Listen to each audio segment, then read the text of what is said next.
What if you knew the answer, but everyone else gave the wrong one? Would you stick to what you know is true, or would you begin to doubt yourself just to fit in? In the 1950s, psychologist Solomon Asch conducted one of the most quietly terrifying experiments in social psychology. On the surface, it seemed simple. A group of people would sit in a room and compare the lengths of lines. A question a child could answer. But there was a trick. Only one person in the group was a real participant. The others were actors, all instructed to give the wrong answer. At first, the participant was confident. The lines were obviously different. There was no question. But then, everyone else gave the same wrong answer. One by one, around the table. Wrong, wrong, wrong, wrong. And when it came time for the participant to speak, they hesitated. They looked around. Their certainty cracked. Some stuck to what they saw. Most didn't. Over 75% of participants conformed at least once, saying something they knew was false, just because everyone else did. That's the power of conformity. Not because we're weak, but because we're social. Because being different can feel like danger. And in a group, truth becomes negotiable. That's what makes this experiment so disturbing. It reveals how easy it is to betray your own perception, just to feel safe among others. It's not the threat of violence, not the fear of punishment. It's the quiet pressure of not wanting to be the only one who sees it differently. Because the moment you feel alone in your truth, you start to wonder if it's truth at all. It was a quiet night in Queens, New York, March 13, 1964. A woman named Kitty Genovese was walking home from work when she was attacked. She screamed for help. Lights flicked on, windows opened. People looked, but no one helped. She was stabbed once, then twice. The attacker fled when he saw people watching, but no one came outside. And then, he came back. He finished what he started. Kitty Genovese died alone, even though dozens of people had heard her cries. This became one of the most haunting questions in psychology. Why didn't anyone help? The answer is something called the bystander effect. The more people who witness an emergency, the less likely any one of them is to intervene. Why? Because responsibility gets diluted. Everyone assumes someone else will do something. It's called diffusion of responsibility, and it's terrifyingly common. Researchers recreated this in labs. They staged emergencies. A person collapsing, someone crying for help. When participants were alone, they rushed to help, but when others were present, they hesitated, they waited, they did nothing. The more witnesses, the less action. We think of ourselves as moral, caring individuals, but in a group, something shifts. We look to others to decide how serious the situation is, and when no one moves, we don't either. Silence becomes the signal. The bystander effect isn't about cruelty, it's about fear, confusion, and the fragile nature of human action when shared. Kitty Genovese wasn't failed by bad people. She was failed by good people who waited just a little too long. In 1954, in the heat of summer, two groups of 11-year-old boys arrived at Robbers Cave State Park in Oklahoma. They didn't know each other. They were told it was just a normal summer camp. But this was no ordinary camp. It was a carefully designed psychological experiment. Psychologists wanted to understand something simple but powerful. How do groups form? And how does conflict begin between them? The boys were separated into two groups. They named themselves, chose symbols, formed bonds. Then they were introduced to each other, and almost instantly, hostility. Games became battles. Challenges turned into war. They burned each other's flags. They raided cabins. They refused to eat in the same room. They hated each other. All it took was separation and competition. This is called realistic conflict theory. The idea that when groups compete for limited resources, hostility is inevitable, and the only thing that changed it was shared struggle. The researchers staged a crisis. The camp's water supply was cut. Both groups had to work together to fix it. Slowly, the hatred softened. They began to cooperate, to eat together, to ride the same bus home. Robbers' Cave revealed something essential about human nature. We are wired to form groups, but those same instincts can make us see others as enemies, even when they're just like us. And it doesn't take much. A name, a flag, a game, and suddenly, we'll fight, not for survival, but for identity. What happens when good people are given too much power and no consequences? In 1971, a group of 24 healthy ordinary college students signed up for a psychology study at Stanford University. They thought it would be a simple role play, guards and prisoners in a fake prison set up in the basement of a school building. 2 weeks, easy money, that's all it was supposed to be. But within 36 hours, it became something else. The students were randomly assigned. Half became guards, the others, prisoners. On day 1, the prisoners were arrested at their homes by real police, handcuffed, mugshotted, fingerprinted. They weren't told it was part of the experiment. They were brought blindfolded to the mock prison, given uniforms, assigned numbers instead of names, stripped of identity, stripped of dignity. The guards, meanwhile, were given sunglasses to avoid eye contact and wooden batons they were told not to use. They weren't given specific rules, just one instruction: maintain order. And with that, the experiment began. What followed wasn't a simulation. It was a collapse. The guards, who had no history of aggression, began to change. They shouted, humiliated, forced prisoners to do push-ups, clean toilets with their bare hands. They deprived them of sleep, took away their mattresses, made them go to the bathroom in buckets. It escalated day by day. Prisoners broke down emotionally. Some cried uncontrollably. Others went catatonic. One had to be released after less than 48 hours. He was trembling, screaming, detached from reality. But the others and the guards kept pushing. Why didn't anyone stop it? Because the man running the experiment, psychologist Philip Zimbardo, had also given himself a role. He was the prison superintendent, not a neutral observer, but part of the world he had created. And like everyone else, he got swept up in the illusion. When a prisoner begged to leave, Zimbardo responded not as a researcher, but as a warden. By day 6, it was too much. An outsider, a grad student named Christina Maslach, visited the prison. She was horrified. She told Zimbardo, "What you're doing to these boys is terrible." That's when it hit him. The experiment, planned for 2 weeks, ended less than halfway through. So what did we learn? That roles and power corrupt faster than we think. That authority, when unchecked, reveals something dangerous beneath the surface.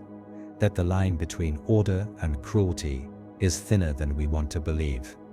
These were regular college students, not sadists, not monsters, but in a certain environment with power, permission and pressure, they became something else. And so did Zimbardo. The Stanford prison experiment isn't just about what people did in 1971. It's about what people still do today. In prisons, in offices, in politics. It's a mirror held up to human nature. A question without a comforting answer. What would you do if no one was watching?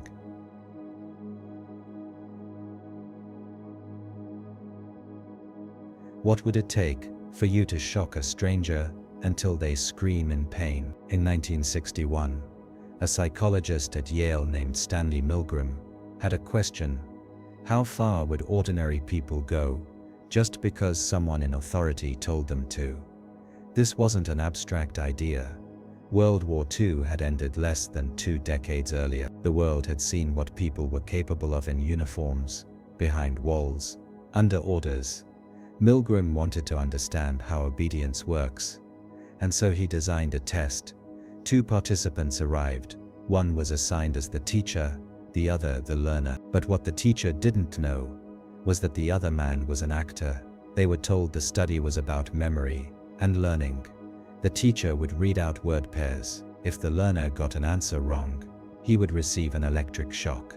There was a shock generator on the table labeled from 15 volts, slight shock, all the way to 450 volts. Each time the learner made a mistake, the voltage increased. At 75 volts, the learner began to grunt. At 120, he shouted in pain. At 150, he begged to be let out. By 270, he screamed that his heart was bothering him. And yet, the authority figure, a man in a lab coat, simply said, "Please continue. The experiment requires that you continue. You have no other choice." And most of them did. 65% of participants, regular people, went all the way to 450 volts. They believed they were causing serious harm. Some were sweating, trembling, biting their lips. But they kept going, because a man in a lab coat told them to. Milgram's experiment shocked the world. Not because people were monsters, but because they weren't. They were normal, thoughtful, even kind. But in the right situation, obedience overruled morality. It wasn't a failure of personality. It was a failure of structure. A reminder: evil doesn't always need hatred. Sometimes it only needs silence. And a voice that says, just follow orders.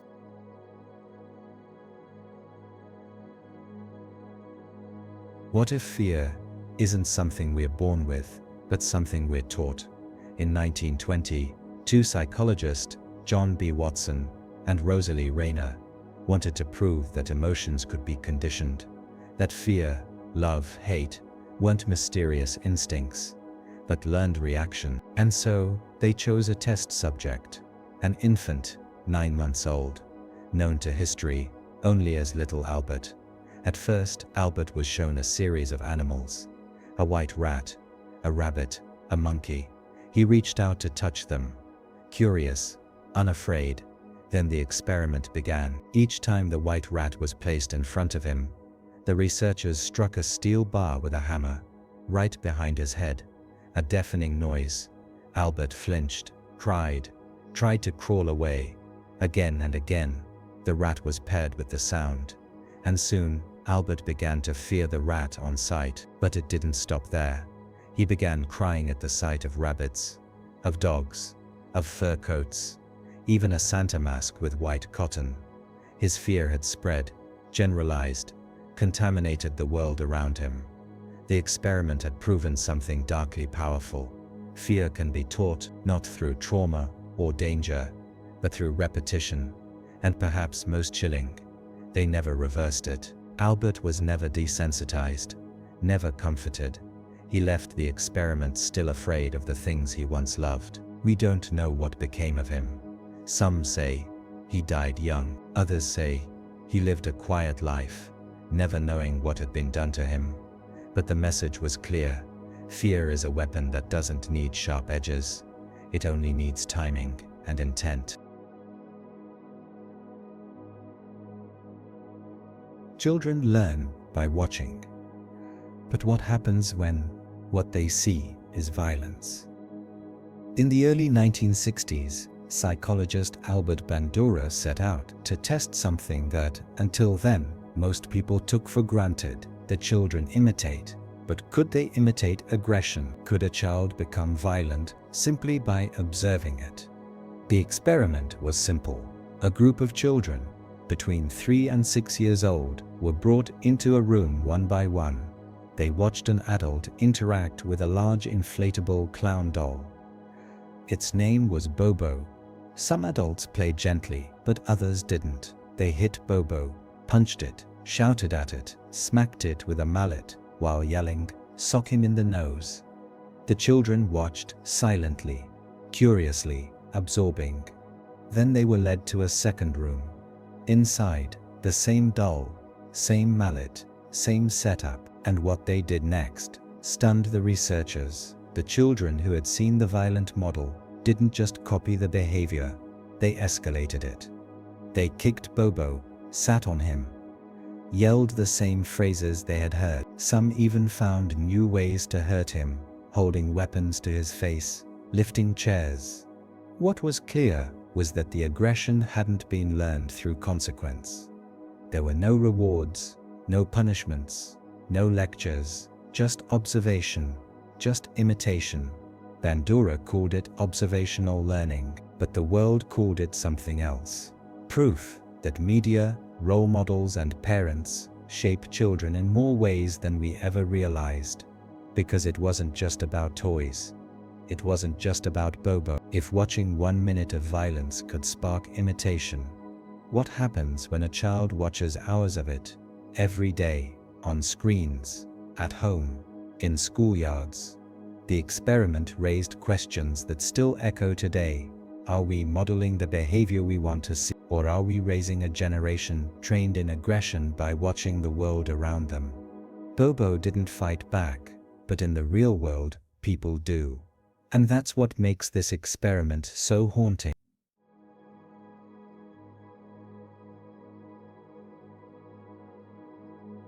What if your sanity was judged, not by your mind, but by the label on your file? In the 1970s, psychiatrist David Rosenhan posed a radical question. Can mental health professionals actually tell who is insane and who isn't? To find out, he launched a controversial experiment. 8 people, all perfectly sane, went undercover. They walked into psychiatric hospitals across the US and claimed one symptom. They heard a voice. It said only one word: thud. That was it. Beyond that, they answered every question truthfully. No past trauma, no hallucinations, no history of mental illness. And yet, all 8 were diagnosed with psychiatric disorders. Most were labeled schizophrenic, and all were admitted. Once inside, they behaved normally, took notes, observed. But what they found was not a place of healing. It was a place of control. Doctors ignored them. Nurses spoke about them as if they weren't there. Other patients, the actual patients, were the only ones who guessed the truth. You're not crazy. You're a journalist or a spy. Some of the pseudo-patients remained inside for weeks. One stayed 52 days before finally being released. The point had been made. Labels stick. And once someone is seen through the lens of a diagnosis, everything they do becomes a symptom. Writing notes? Paranoia. Quiet and observant? Withdrawal. Asking about the system? Aggression. When Rosenhan published his findings, the backlash was immediate. Hospitals were outraged. Psychiatrists furious. So he issued a challenge. Try to catch me next time.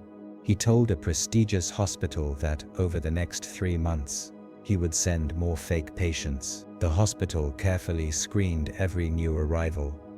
And by the end of the trial, they flagged 41 as imposters, sent another 42 for further review. But the truth, Rosenhan never sent a single one. This study didn't just question psychiatry, it questioned reality, because if sanity can be misdiagnosed, if normal behavior becomes insane, the moment we say it is, then what is madness but an opinion? And what does that mean for those still locked inside?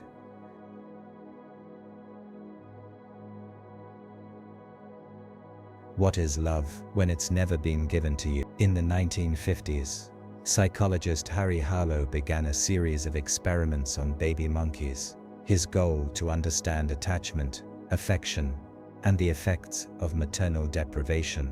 The results were horrifying. Newborn monkeys were taken from their mothers hours after birth, placed in isolation chambers, raised without touch, without affection, without warmth. But Harlow wanted to know more, so he built 2 mothers, both mechanical. One made of wire, with a bottle for feeding. The other soft with cloth, but no food. Then he watched. Time and time again, the babies clung to the cloth mother. Even when she offered nothing, even when they were starving, they'd feed from the wire mother. But they always returned to the soft one. They didn't want milk. They wanted comfort. Later, the monkeys were kept in total isolation. No contact, no light, no sound. For weeks, months, even years. When released, they were broken. They rocked back and forth, refused to play, couldn't socialize. Some would harm themselves. Others would simply sit in silence. When they became adults, they were incapable of parenting. They ignored their own infants. Some abused them. A few killed them. Harlow's work was condemned as cruel, and rightly so. But it revealed something that still shakes psychology. Love is not a luxury. It's a requirement. Without affection, the brain withers. Without bonding, the soul fractures. And for those who never receive it, there is no substitute, no workaround, only emptiness. Harlow once wrote, "We have learned that affection is as basic as food, water, and warmth, and perhaps even more necessary."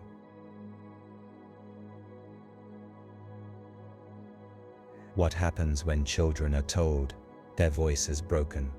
In 1939, at the height of eugenics and scientific cruelty disguised as research, a chilling experiment was carried out on children. It was led by Wendell Johnson, a speech pathologist, and one of his graduate students, Mary Tudor.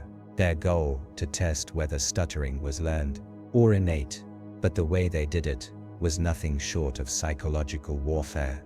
22 children, all orphans, none of them stuttered, but some were about to.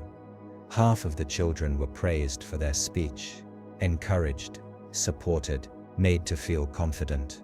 But the others? They were torn down. Every slip, every pause, every mispronunciation was met with criticism. They were told they had a problem, that their speech was bad, that they should feel ashamed. And slowly, tragically, it worked. Children who had spoken fluently began to hesitate. They developed tics. They grew quiet, withdrawn. They stopped speaking altogether in some cases, paralyzed by fear. And the worst part, there was no therapy, no healing, no undoing the damage. The children were left with speech issues that haunted many of them for life. The researchers had turned healthy, confident kids into anxious, stammering shadows of themselves. All in the name of science. It became known as the monster study, not because of the children, but because of what was done to them. A reminder that sometimes the cruelest experiments don't leave bruises, just silence.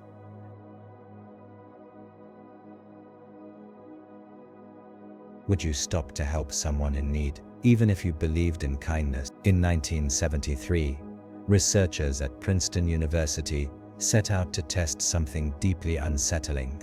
Does morality depend on who you are, or simply what time it is? They gathered a group of theology students, people studying to become ministers, people who had devoted their lives to compassion, kindness, and service. The students were told to walk to another building to give a short sermon.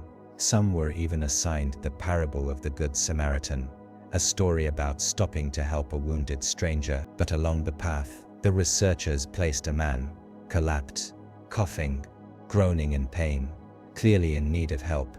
And then they watched. What determined who stopped? Not their beliefs, not their personality, not even what they were about to preach. The only factor that mattered was whether they were told they were late. When the students were told, "You're already late, please hurry," 90% of them walked right past the man. Some literally stepped over him. But when they were told, "You have a few minutes, take your time," almost all of them stopped to help. The conclusion was devastating. Good intentions collapse under pressure. The same person who helps can ignore. The same heart that preaches love can walk past suffering, not because they're bad, but because they're rushed, distracted, under stress. It's not what we believe that defines us. It's what we do in the moments no one is watching.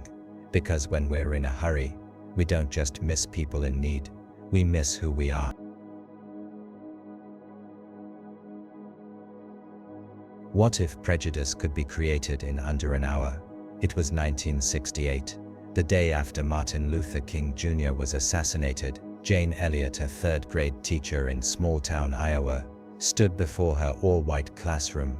The students were heartbroken, confused, and like many children, they didn't understand racism. Not really. So she didn't explain it. She showed them. Elliott divided the class by eye color. Blue eyes, brown eyes. She told the blue-eyed children they were superior, smarter, kinder, more trustworthy. They were allowed extra privileges, extra recess, first in line. The brown-eyed children, they had to wear collars. They sat at the back.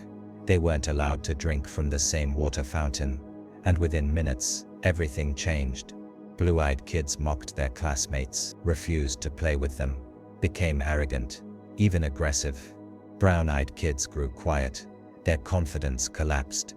They scored lower on tests, the same tests they had aced just the day before. All because of eye color. The next day, Elliott reversed the roles. And the same thing happened. Now the blue-eyed children felt inferior. The brown-eyed ones, powerful. The classroom was in chaos. But it was also awake. They had felt injustice, lived it. And once they switched back to equality, the message burned into them in a way no lecture ever could. Prejudice isn't natural. It's taught, it's absorbed, and it can grow fast in anyone.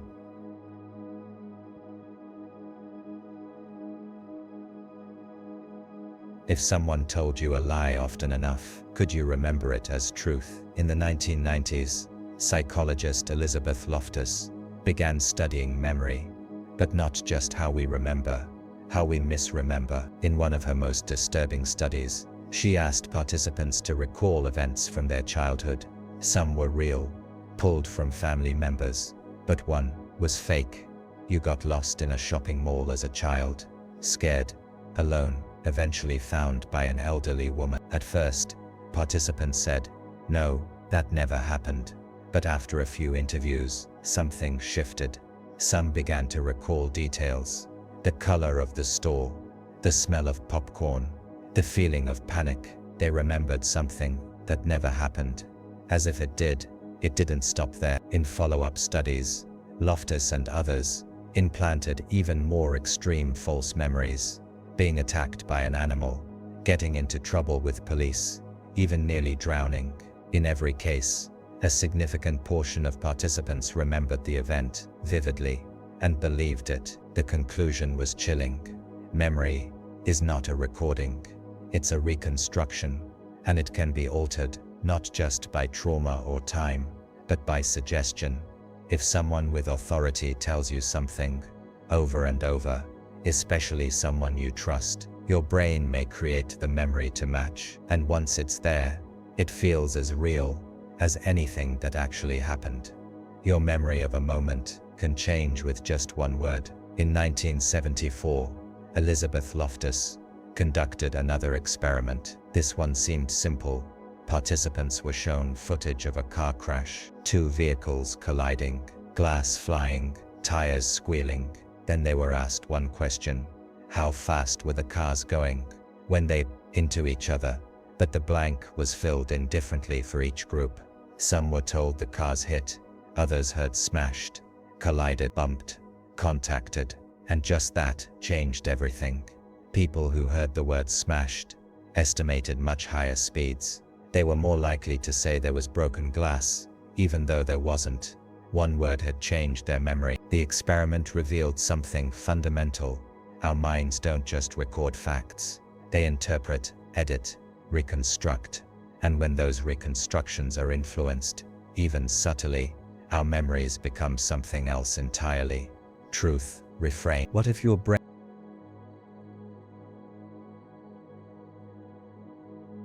your brain simply edits out reality? In one of the most famous modern experiments, psychologist Christopher Chabris and Daniel Simons created a video.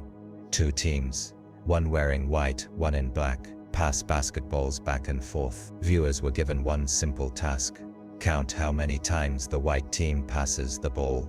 Most people watched closely, focused, concentrating, and at the end, they gave their answer, usually correctly. Then came the question: did you see the gorilla?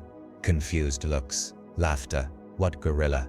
They were shown the video again, and there it was, a person in a full gorilla costume, walking into frame, stopping, beating their chest, then walking off, right in front of them, and most people had no memory of it. This phenomenon is called inattentional blindness, when the brain is so focused on one task that it literally erases everything else. We assume we see the world as it is, but in reality, we see what we're told to focus on.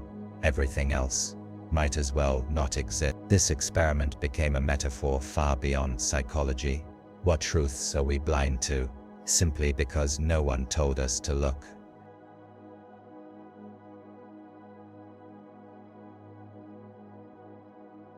Imagine meeting someone for the first time. They walk in confidently, their smile is warm, they're dressed sharply. Something in your brain clicks. They seem trustworthy. But why? You don't know them. You've never spoken to them, and yet, a single detail, their appearance, their tone, their posture, paints the entire picture. This is the halo effect, a psychological distortion where one positive trait, like attractiveness or confidence, creates a halo that influences how we perceive everything else about a person. It's not just a quirk of judgment, it's a glitch in the mind that can rewrite how we see intelligence, morality, capability, even guilt, and it's much more powerful than we like to believe. The experiment. In 1977, psychologists Richard Nisbet and Timothy DeCamp Wilson conducted a study that still haunts social psychology. They showed two groups of participants the exact same professor, same subject matter, same background, same facial expressions, but there was one difference. In one video, the professor was warm, approachable, and friendly. In the other, he was cold, detached, and stern. Then came the twist. Participants were asked to rate the professor, not just on his friendliness, but on his physical appearance, mannerisms, and accent. The result: those who saw the warm version rated him as physically attractive, likable, even intelligent. Those who saw the cold version thought he looked awkward, had an irritating accent, and came off as less competent. Same man, same words, same setting, only one difference: warmth versus coldness. The conclusion: people don't evaluate individual traits independently. A single positive impression spreads like ink in water, coloring everything else. A halo forms, and suddenly, the truth becomes irrelevant. The halo effect doesn't stay in psychology labs. It lives in the real world, in courtrooms, classrooms, boardroom. Attractive people are more likely to be hired. They're rated as smarter, kinder, more capable. In trials, defendants who are physically attractive are more likely to be found innocent, even if the evidence is identical. It works in reverse too. Someone we dislike becomes a villain in our mind. Their jokes aren't funny, their ideas seem flawed, their success feels undeserved. We don't just judge, we construct entire realities based on a single trait, and once that halo forms, it becomes nearly impossible to break. Here's the terrifying part: the halo effect feels like intuition. It feels like truth. We say, I just have a good feeling about them, or something about them rubs me the wrong way. But often that something is irrelevant. A smile, a posture, a voice, and once our brain decides who someone is, every future detail bends to fit the narrative. We don't see people as they are, we see them as our first impression allows us to. Now think about politics, leadership, love, justice. How many decisions are based not on facts, but on halo? How many people have been trusted, followed, or forgiven, not because they earned it, but because they seemed like the kind of person who should be? And how many have been dismissed, condemned, or ignored, simply because they didn't fit the mold? The halo effect is subtle. It doesn't scream, it whispers, it doesn't lie, it distorts, and by the time you realize your judgment was skewed, you've already acted on it. That's why awareness matters. The next time you catch yourself thinking, they just seem so capable, ask yourself, do they, or do they just look like they are? Because one glowing trait can blind you, And once the halo forms, the truth becomes almost invisible.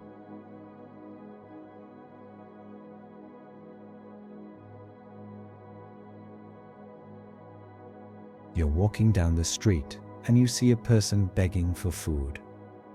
They look tired, dirty, worn by life, and somewhere, quietly, a thought creeps into your mind. What did they do to end up like this? Not out of cruelty, not even out of arrogance, but because part of your brain is trying to make sense of the world. And the easiest way to do that is to assume the world is fair. This is the just world hypothesis, a psychological illusion that tells us people get what they deserve and deserve what they get. It's comforting, reassuring, it gives us control, or at least the illusion of it. But there's a dark side to this belief. Because when tragedy strikes someone else, this mental shortcut makes us blame the victim. And once we do that, our empathy dies. In 1966, social psychologist Melvin Lerner noticed something strange during his research. He was studying how people reacted to the suffering of others, especially when that suffering couldn't be stopped. In one study, participants watched a woman receive painful electric shocks as part of a learning task. They were told they couldn't intervene. At first, the observers were disturbed. They felt sympathy. But as the shocks continued, and as they remained powerless, something shifted. Instead of continuing to feel sorry for the woman, they started to devalue her.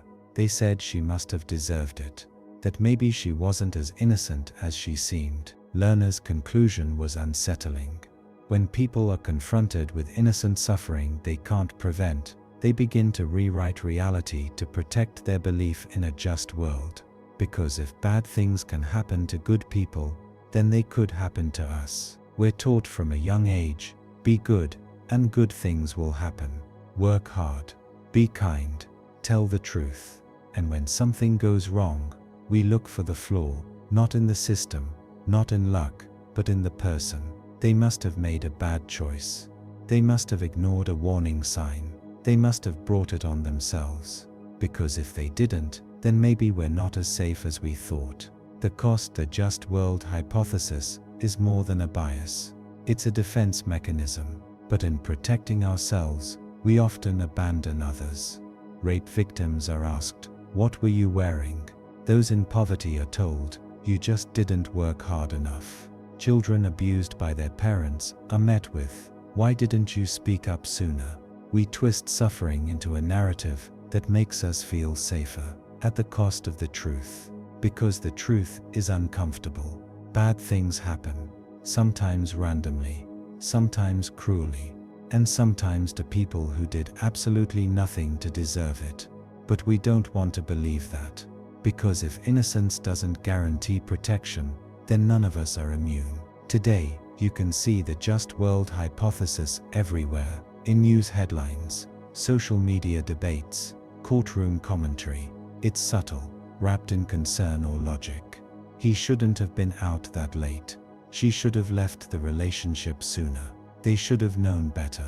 But what we're really saying is, if I don't make those mistakes, I'll be safe. If I follow the rules, nothing bad will happen to me. It's not truth. It's superstition dressed as psychology. The world isn't just, it's chaotic, unpredictable, sometimes brutally unfair. And clinging to the idea of a moral scoreboard only blinds us to the real complexity of human suffering. Empathy begins when we let go of the need to explain away pain. When we stop asking, "Why did they deserve this?" and start asking, "How can I help?" The just world hypothesis is a comforting lie. And like all lies, it unravels when tested by reality. The question is, when that moment comes, will you still choose comfort or truth?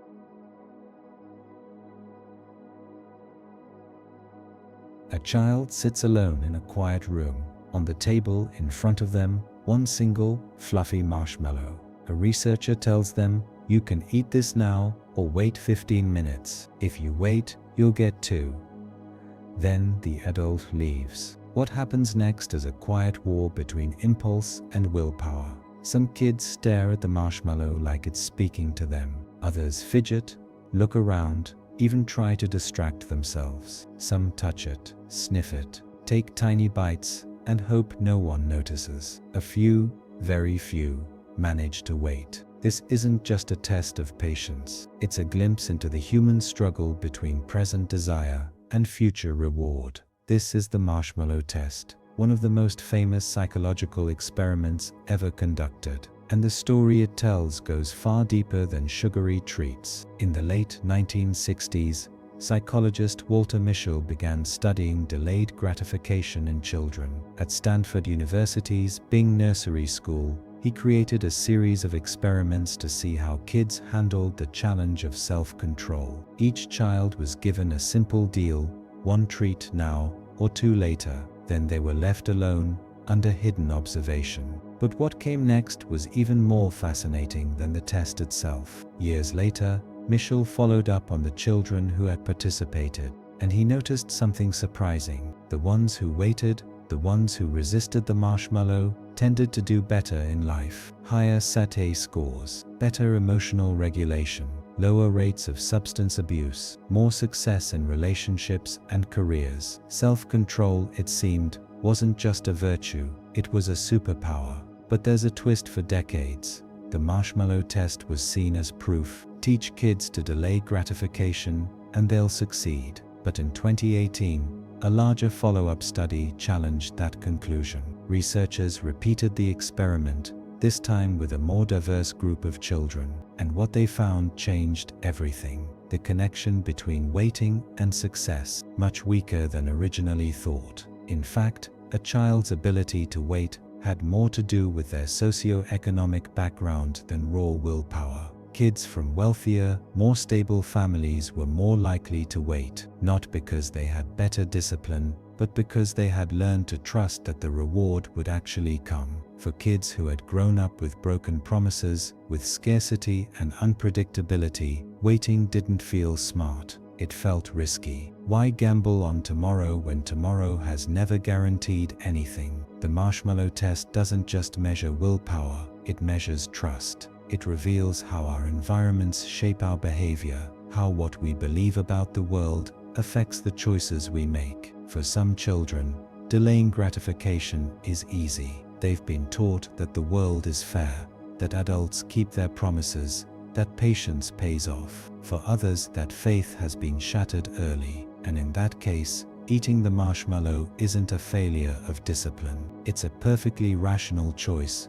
based on lived experience. We love the idea that success is a matter of personal strength, that if someone fails, it's because they weren't disciplined enough. They ate the marshmallow. But life isn't that simple. Self-control is important, but it's also a privilege, one that depends on stability, safety, and the belief that your sacrifices will be rewarded. If you've always had a backup plan, a safety net, a second chance, it's easy to wait. But for those who haven't, every marshmallow is a decision shaped by survival. So the next time you're tempted to judge someone for a choice you wouldn't make, ask yourself, what promises did the world make to them? And more importantly, which ones did it actually keep? The marshmallow test was never just about candy. It was about trust, scarcity, survival, and the invisible forces that shape who we become. Sometimes eating the marshmallow isn't weakness, it's wisdom. Imagine you're told to sit down in a chair. A bright light is pointed at your face. A researcher stands behind a camera. He asks you to make a few expressions: happiness, fear, disgust, anger. You try your best. Smile, scowl, grimace. You think it's just an odd psychological study, nothing more. Then, he brings out a live rat and hands you a knife. It was 1924. A psychologist named Connie Landis wanted to answer a question that was as strange as it was ambitious. Do all humans express emotion the same way? Is there a universal face for fear, or joy, or revulsion? To find out, he gathered a group of college students and designed an experiment. one that would blend observation with manipulation. He began simply. Participants were asked to smell ammonia, look at pornography, touch frogs, stick their hands in a bucket of slimy water, all while Landis carefully recorded their facial reactions, frame by frame. So far strange, but harmless. Then the study took a turn. The knife Landis brought out a lab rat, still alive, still moving. He handed the participant a knife and told them to decapitate it. No medical background, no training, just a direct order. Most students were horrified, shocked, paralyzed. But here's the disturbing part. Nearly 2/3 complied. They took the knife, hesitated, then killed the rat. Not because they wanted to, but because they were told to. Because the man in the lab coat said it was okay. The aftermath, those who refused to do it, Landis did it for them. All in the name of science, all to capture one moment, one expression. He wanted to see the face of horror, the precise microsecond when morality and obedience collided. But what he found was far more unsettling. The facial expressions, inconclusive, inconsistent. Human emotion, it turned out, wasn't so easy to map. The study failed to prove his theory, but it proved something else, something darker, the psychology. What Landis discovered wasn't about faces, it was about people, how far they'll go to obey authority, how quickly they'll override instinct, how easily morality bends under pressure.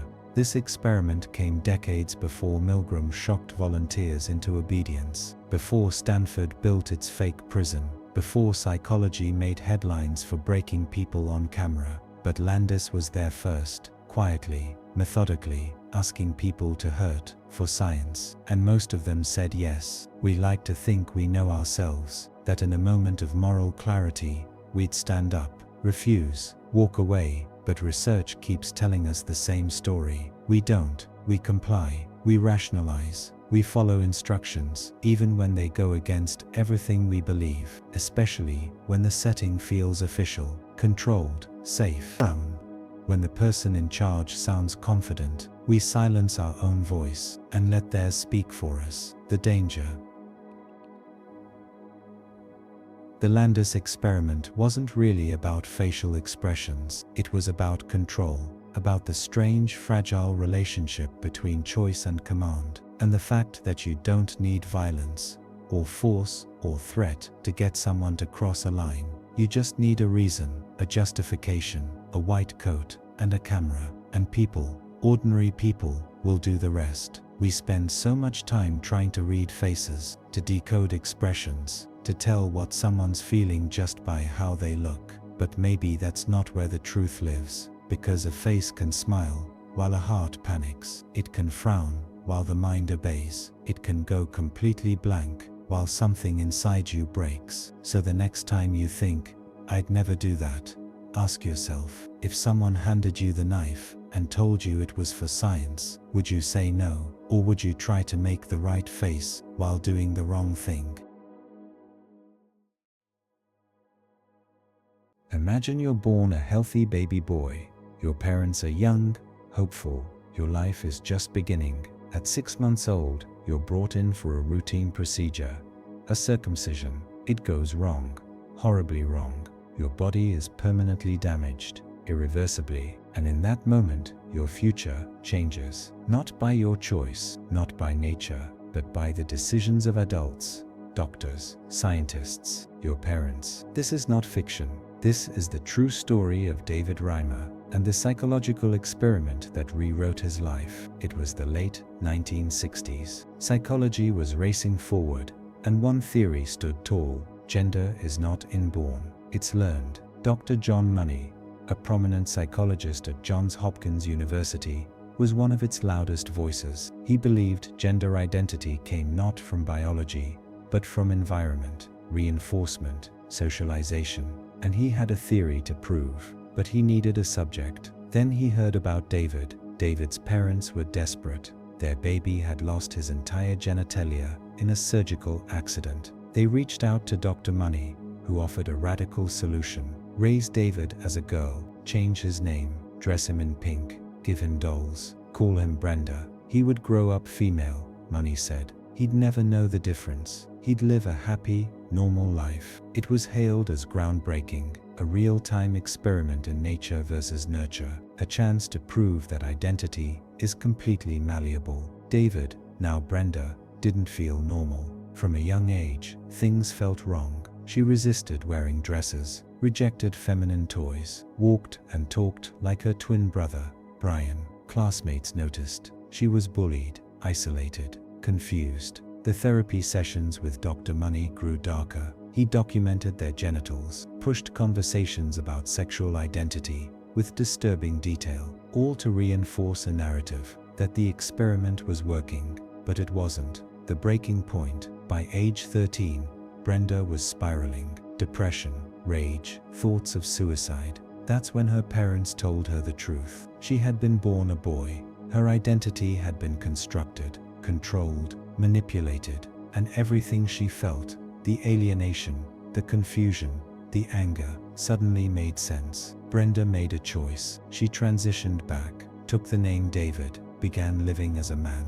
But the damage had already been done. David tried to reclaim his life. He married, became a stepfather, spoke publicly about his story, but the trauma never left him. His twin brother Brian descended into mental illness and died of an overdose. David followed 2 years later, taking his own life at just 38 years old. One experiment, 2 lives lost, all in the name of science. The David Reimer case is not just a personal tragedy. It's a brutal cautionary tale, a warning about the limits of theory, about the dangers of treating people as data, and the hubris of believing we understand the human mind better than it understands itself. Dr. Money published papers claiming success. For years his work was cited as proof that gender was entirely constructed, but behind the polished words was a child, confused, suffering, manipulated, and no one asked him what he felt. Psychology, like all science, seeks to understand, but understanding can become control.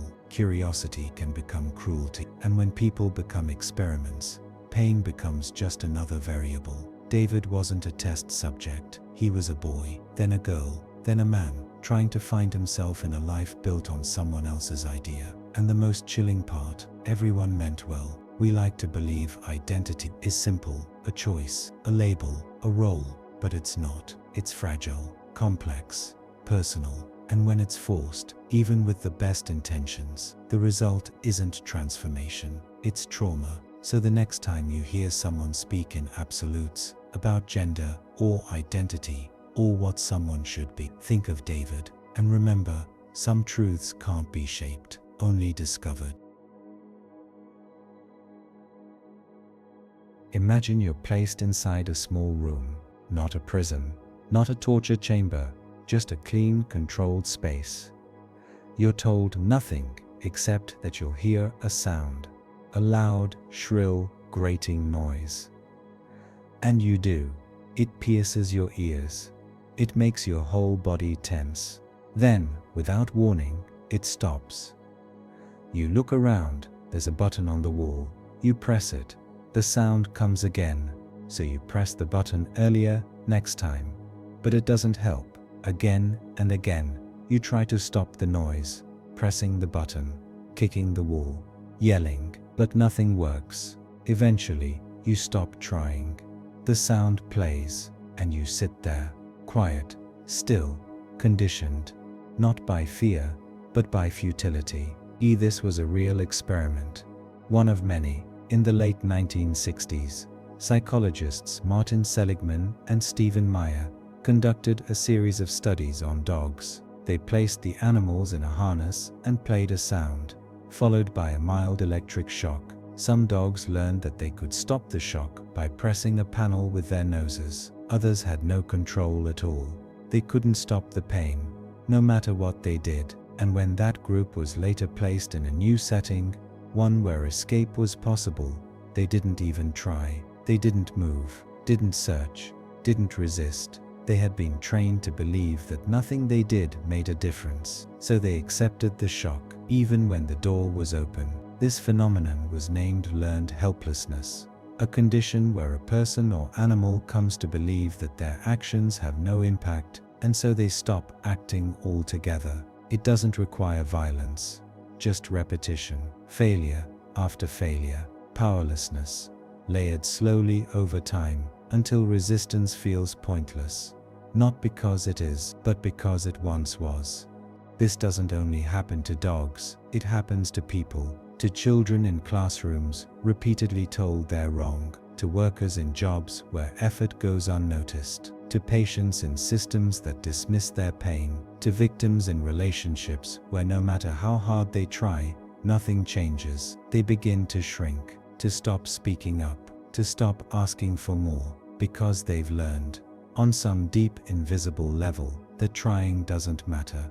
And once that belief sets in, it becomes its own kind of prison. The danger is quiet. You don't see the moment it happens. There's no dramatic collapse, no loud giving up. It's smaller than that. A person just stops hoping, stops trying, stops imagining that things could be different. And if you're on the outside, it looks like laziness, or weakness, or indifference. But it's not. It's survival. It's a mind protecting itself from disappointment. It's a brain that's been trained to expect failure and now chooses silence over pain. The most terrifying part, learned helplessness can persist long after the situation changes. Even when help is offered, even when escape is possible, even when the shock is gone, the belief stays like a scar in the mind. It whispers, "Don't bother, don't try. You already know how this ends." And that voice, the one that sounds like reason, is actually the echo of every time you tried and were ignored. But there is another truth. Helplessness is learned, which means it can also be unlearned. It takes time, safety, trust. It takes someone noticing that you've gone quiet and asking why. It takes small wins, tiny steps, moments where effort finally meets change, until the mind begins to believe again that trying is worth it. So if someone in your life seems like they've given up, don't ask why they stopped trying. Ask when they learned that trying didn't work. Because sometimes the only thing harder than escaping the cage is believing the door was ever open. Imagine sitting in a silent room, the kind of quiet where even your breath feels loud. In front of you is a table.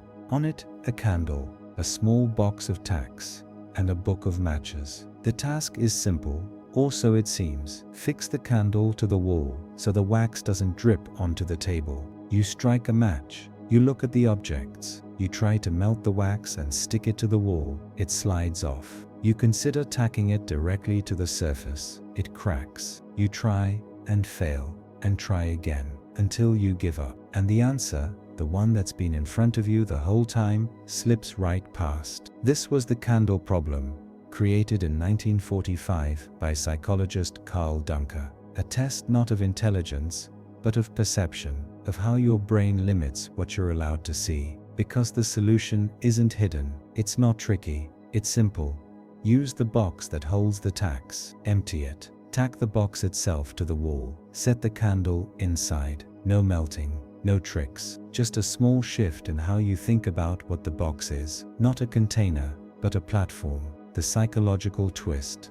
Most people fail. Not because they're not smart, but because they suffer from something quiet and invisible. It's called functional fixedness, the brain's tendency to see objects only in the way they're traditionally used. A box holds things. It's not a shelf. A candle is for light, not a puzzle. We become trapped by definitions we don't even know we've made. And those mental traps, they don't just shape how we solve problems, they shape how we see the world. The real world functional fixedness isn't just about candles and tacks, it's about life. It's why we stay in broken routines, why we miss creative solutions, why we fail to see opportunity staring us in the face, because it's wearing the wrong disguise. We see a person and label them. We see a job and assume what it means. We look at our own lives and think, this is all it can be, because our minds crave certainty, and definitions make things feel safe, even if they're wrong. Later versions of the candle problem added a new twist: incentive. Participants were told they'd be paid more money for faster solutions. You might expect that motivation would sharpen the mind, But the opposite happened. Performance dropped. Creativity stalled. Stress kicked in. When the stakes were raised, people thought less clearly. Because rewards don't always make us smarter. They make us narrower. We focus harder, but not better. We stare at the pieces and become even more blind to what they could be. We like to believe we're flexible, adaptive, creative, but we often see the world not as it is, but as we expect it to be. And when a problem shows up dressed like something ordinary, we walk right past it, not because we weren't paying attention, but because our minds filtered it out before we even had the chance. The most dangerous cage is the one you can't see, the one built by your own expectations. The candle problem isn't about a candle, it's about you, the way you think, the shortcuts your brain takes, the blind spots you never knew were there. So the next time you're stuck, in work, in life, in anything, ask yourself, are you out of options, or are you just trapped in how you've defined them? Because sometimes, the answer isn't outside the box, it is the box.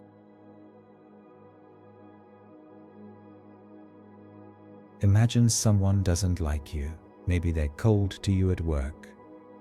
Short in conversation, you don't know what you did, or if you did anything at all, but then you ask them for a favor, something small, something easy. Hey, would you mind if I borrowed that book you mentioned? They hesitate, but eventually, they say yes, and something shifts. Their tone softens. They start initiating conversation. They begin to like you, not because of anything you did, but because of what they did for you. It doesn't make sense at first. We expect the opposite, that doing favors for people means you must already like them, that kindness flows from affection. But the truth is stranger. Sometimes, we learn to like someone after helping them, because our brain needs a story that makes sense. And if our actions don't match our feelings quietly shift to match our actions. This is known as the Ben Franklin effect. The name comes from a story Franklin himself once told. Early in his political career, he found himself at odds with a rival legislator, a man who disliked him openly. Franklin didn't argue. He didn't flatter.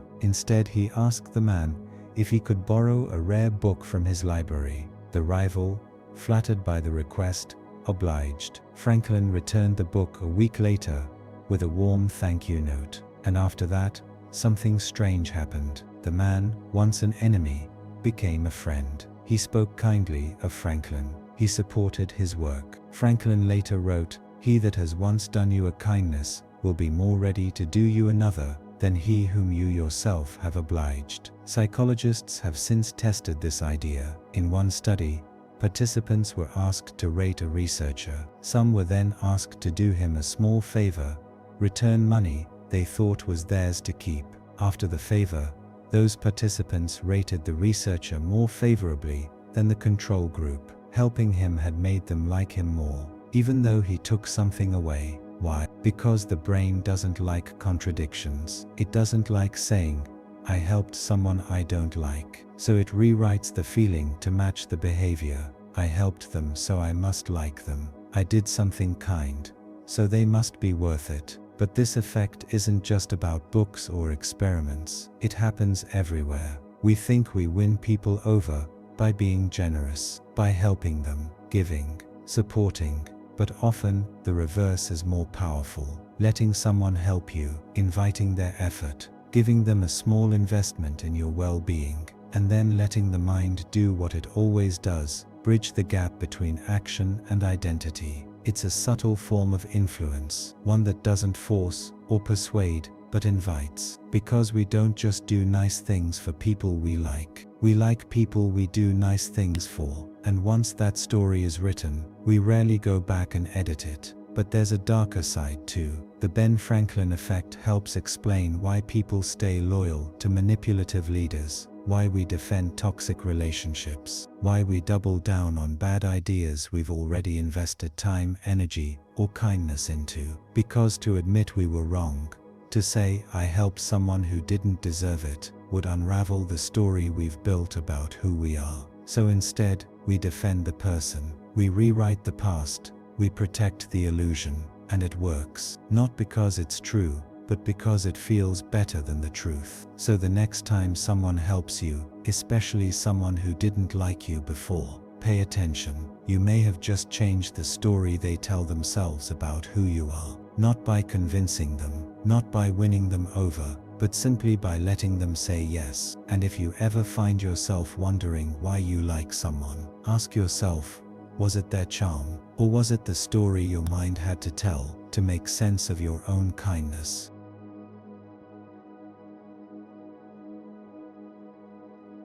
Imagine you're given a simple puzzle. You're shown 4 cards. Each has a letter on one side and a number on the other. The cards on the table read A, Jazz 4-7. You're told this rule: if a card has a vowel on one side, then it must have an even number on the other. Your task: figure out whether the rule is being followed.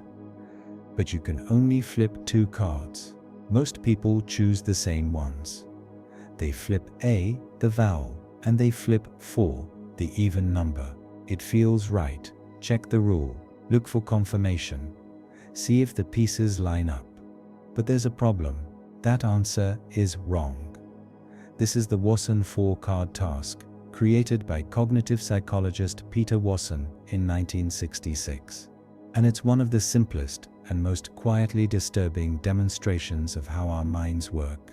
Because the correct answer isn't to flip A and 4, it's to flip A and 7. The vowel makes sense. You need to check if it hides an odd number. But flipping 4, that tells you nothing. The rule didn't say if even, then vowel. It only warned about vowels leading to even numbers. But 7, that's where the rule could break. That's the one that could prove it wrong. Most people ignore it. Because most people aren't looking for the truth. They're looking for confirmation. It's called confirmation bias. Our brain's tendency to seek out evidence that supports what we already believe and ignore what might contradict it. In this tiny task, it plays out in seconds. But in life, it runs deeper. We read articles that agree with us, follow people who reinforce our opinions, ask questions in ways that lead to the answers we want to hear, and we call that research. We call it critical thinking, but really, it's protection. We're not testing beliefs, we're defending them. Watson's task doesn't just reveal a flaw in logic, it reveals a flaw in identity. Because the moment a belief becomes part of who we are, we stop testing it like a hypothesis and start guarding it like a secret. We cherry-pick evidence, frame arguments, design conversations, all to protect what we've already decided. Not because we're dishonest, but because we're afraid of being wrong. And the scariest part, we usually don't know we're doing it. We feel curious, open, but underneath, we're flipping the wrong cards, looking for the facts that make us feel good, not the ones that make us uncomfortable. We don't ask, what would prove me wrong? We ask, what can I find to prove I'm right? And the answer, if you look hard enough, is always there, always. Watson's task seems small, a logical puzzle with 4 cards. But it mirrors how we vote, how we date, how we argue, how we Google things at 2 in the morning, hoping the next link tells us we don't need to change. We all want to believe we're rational. But most of the time, we're just making prettier cages for the beliefs we already have. So the next time you're trying to solve a problem, a conflict, a decision, a question you think you already know the answer to, stop and ask yourself, are you flipping the right cards? Or just the ones that tell you what you want to hear? Because sometimes the truth isn't found in the card that proves you right. It's hiding in the one you're afraid to turn over.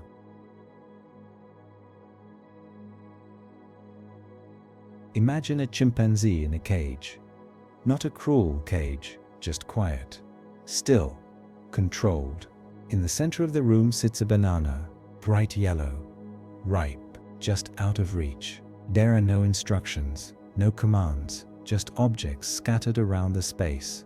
A stick, some boxes, nothing labeled, nothing obvious. The chimp paces, grunts, reaches, fails, again and again and again. Then something happens, not slowly, but suddenly. It stops, stares, then moves with purpose, drags the boxes, stacks them, climbs, grabs the banana. It doesn't look like trial and error. It doesn't look like guessing. It looks like realization. This was Wolfgang Köhler's experiment, conducted in the early 1900s, long before animal cognition was taken seriously, long before we were ready to admit that intelligence might not belong only to us. Köhler wasn't trying to train animals. He was watching, waiting, to see whether a chimpanzee, faced with a problem it couldn't brute force, would do something different. And what he saw was more than behavior. It was insight. Insight learning isn't about repetition. It isn't conditioned. It isn't rewarded into existence. It appears, suddenly, unexpectedly. The way a light turns on in a dark room. It doesn't emerge from failure. It explodes through it. Köhler saw something that hadn't been captured in labs before. An animal solving a problem not by instinct, but by thinking, not by habit, but by understanding.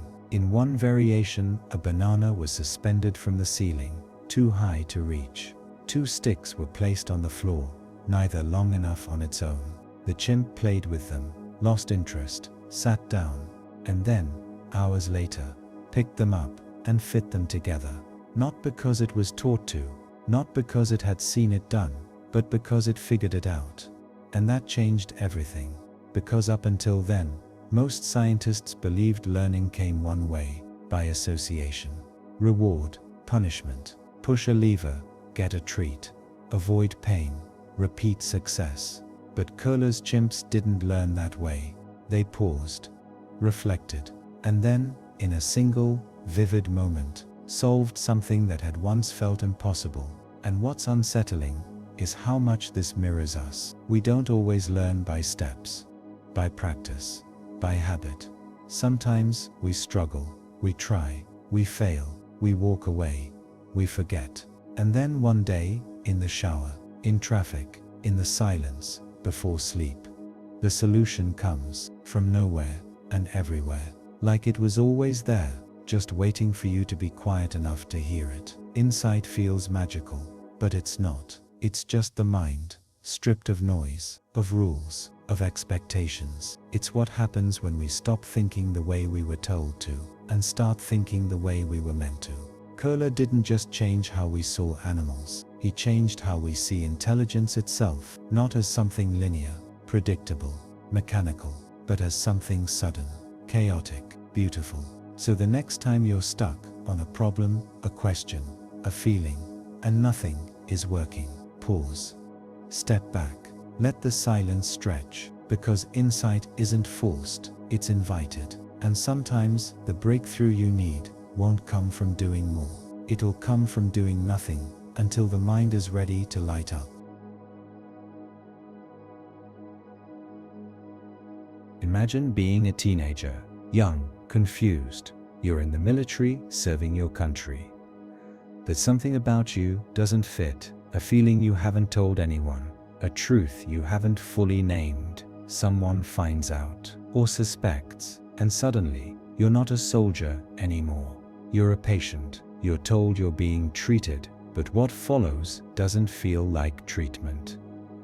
It feels like punishment, wrapped in a lab coat. This was the Aversion Project, and it happened not in some dystopian fiction, but in apartheid-era South Africa. Between the 1970s and 1980s, military psychiatrists, under government direction, conducted brutal corrective treatments on soldiers suspected of being gay or transgender. These weren't fringe experiments, they were institutionalized, organized, hidden in plain sight, behind locked hospital doors. The treatments were called aversion therapy, a name that sounds clinical, neutral, almost humane, but in reality, they were electric shocks, chemical castration, forced injections, and psychological torture. Soldiers were shown homoerotic images, and when arousal was detected, they were punished with voltage, pain, drugs that made them nauseous or disoriented, until the brain began to associate desire with agony. Some weren't just punished,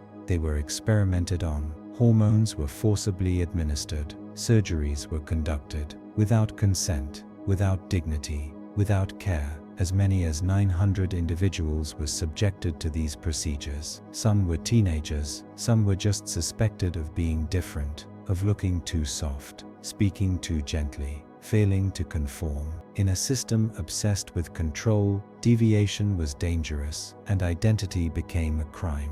What makes this story especially disturbing is how it hides under science. This wasn't framed as violence. It was called therapy, correction, rehabilitation. Psychiatrists, educated, articulate, respected, designed it. The military funded it, and no one stopped it, because when prejudice wears a white coat, it doesn't look like hate, it looks like protocol. The Aversion Project is a case study in how psychology, a field meant to understand and heal, can be twisted. When political fear infects science, when identity is labeled a disease, when medicine becomes a mask for control, harm can be carried out with stunning efficiency and chilling silence. Most of the records were hidden. Many of the victims disappeared, their stories buried by shame, trauma, or death. Some survived, some spoke, but many never got to. And those who carried out the procedures, many were never prosecuted, because the lines between doctor, soldier, and torturer blurred. We like to think that science is pure, that facts protect us, that reason leads to justice. But the truth, science serves the hands that wield it, and those hands aren't always kind. The Aversion Project is a reminder that knowledge without ethics is just a sharper blade. So the next time you hear someone say, "It's just treatment, it's for their own good, it's what the science says," ask who's deciding the terms. Ask who benefits from the label, and who suffers in silence because of it. Because real healing never begins with control, it begins with consent, and no one is cured by being erased.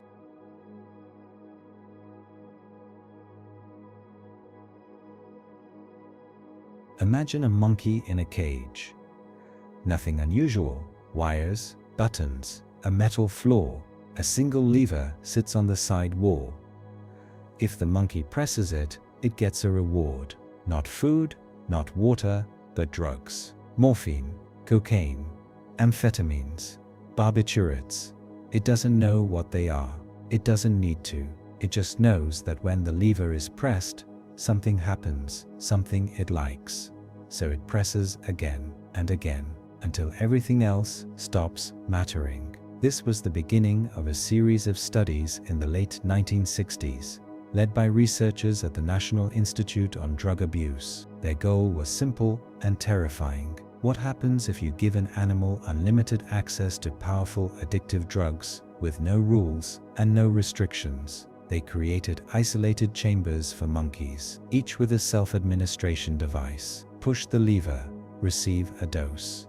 The results were immediate and extreme. Monkeys given access to cocaine would press the lever hundreds of times a day. They stopped eating, they stopped sleeping, they stopped doing anything except getting high. Some had to be removed forcibly, or they would have died from overdose. Others weren't so lucky. One monkey who had access to morphine pressed the lever so often that it went into a coma and never woke up.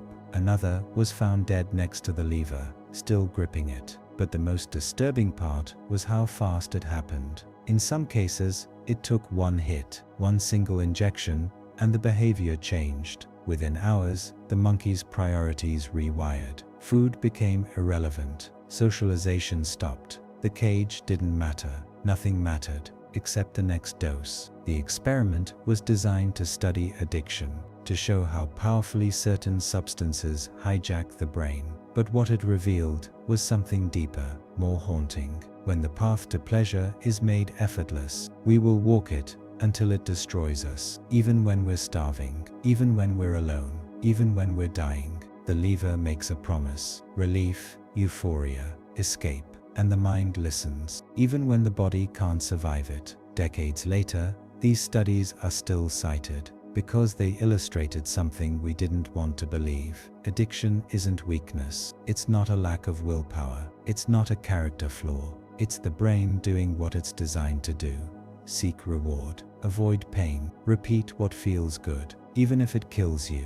And it doesn't only happen with drugs. Today the levers look different. They're apps, feeds, notifications, clicks, tiny bursts of dopamine, just enough to keep us coming back, just enough to make us forget that we're hungry, that we're tired, that we're missing something. And so we scroll, swipe, refresh, again and again and again. Addiction isn't always about substances. Sometimes it's about loops, reinforcement, the mind trapped in a cage it can't even see. And when the lever is always within reach, most of us never stop to ask, what did I give up?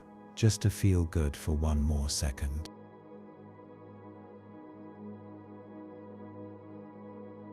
Imagine holding a pencil in your mouth. You're told it's part of a coordination test. Nothing emotional, just a simple motor task. But how you hold it matters.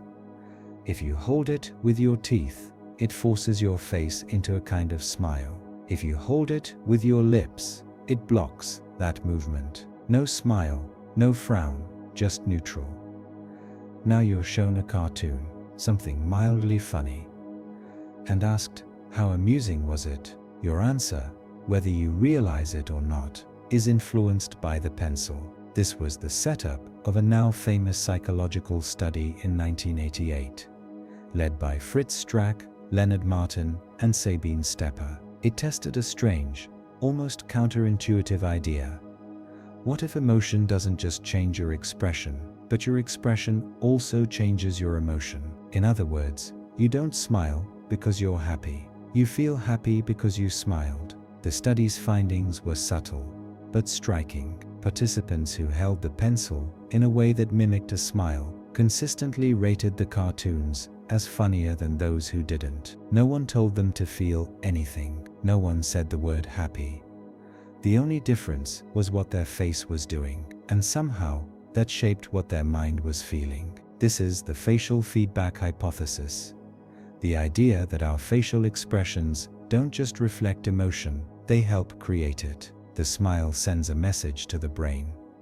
We're happy, and the brain, trusting the body more than thought, adjusts. The same way a slumped posture can make you feel tired, or wide eyes can heighten fear. Your face isn't just a reaction, it's a trigger. It's unsettling, in a quiet way, because it means our feelings, the things we think are ours, intimate, internal, real, can be influenced by something as shallow as a facial movement. We like to believe that emotion comes from deep inside, that it builds slowly, meaningfully, from thought or memory. But what if sometimes it's just muscle, a signal loop between nerves and neurons, a gesture mistaken for truth? Over the years, researchers have debated these findings. Some replications failed, some succeeded, but the core idea remains potent, that our bodies don't just obey emotion, they can generate it. Actors know this, athletes know this. You may know it without knowing you know it. A forced laugh that becomes real, a brave face that actually makes you braver, a quiet breath that slows a storm of panic. You move the body, and the mind follows. And there's something hopeful in that, because it means you don't have to wait for joy to arrive. You can start with the shape of it, a breath, a lift of the eyes, a smile you don't quite feel yet. And maybe, just maybe, the feeling will catch up. So the next time you catch yourself frowning, clenching, sinking, try the opposite. Not because it's fake, but because it's possible. Because your mind is always listening to your posture, to your movements, to your face. And sometimes you don't feel better because you smiled. You smile, and then you feel better. Imagine walking into an elevator. You press your floor, step inside, turn around to face the doors. Like you always do, but today something's off.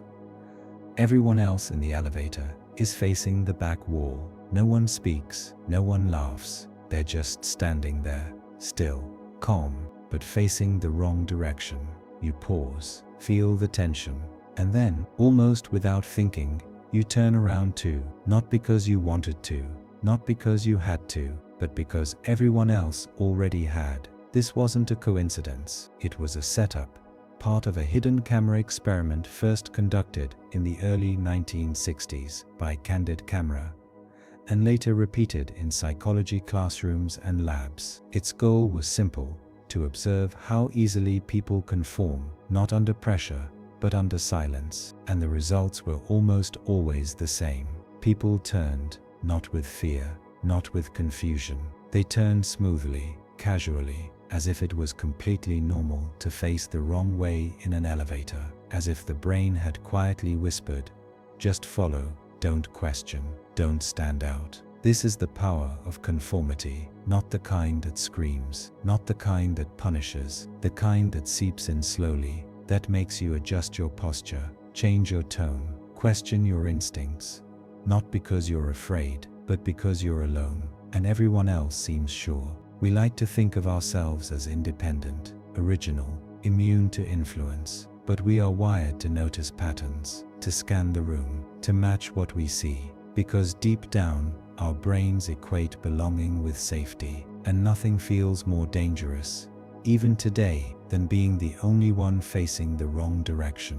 The elevator experiment may seem silly. It's just posture, just strangers, just a lift going up, but it reflects something much bigger. The way people will stay silent in meetings when they disagree, the way students pretend to understand something they don't, the way entire crowds can move in one direction, even when the direction is clearly, obviously wrong, because everyone else is doing it. And that for most of us is enough. Conformity doesn't need rules, it doesn't need threats, it just needs silence, and a few people facing the wrong way. We follow not because we're weak, but because we're human. Because when you're surrounded by certainty, you start to question your own, even when you're right. So the next time you're in a moment of quiet pressure, when your gut says one thing, but the room says another, pause, ask yourself, am I turning because I believe it, or just because I don't want to be the only one facing the other way?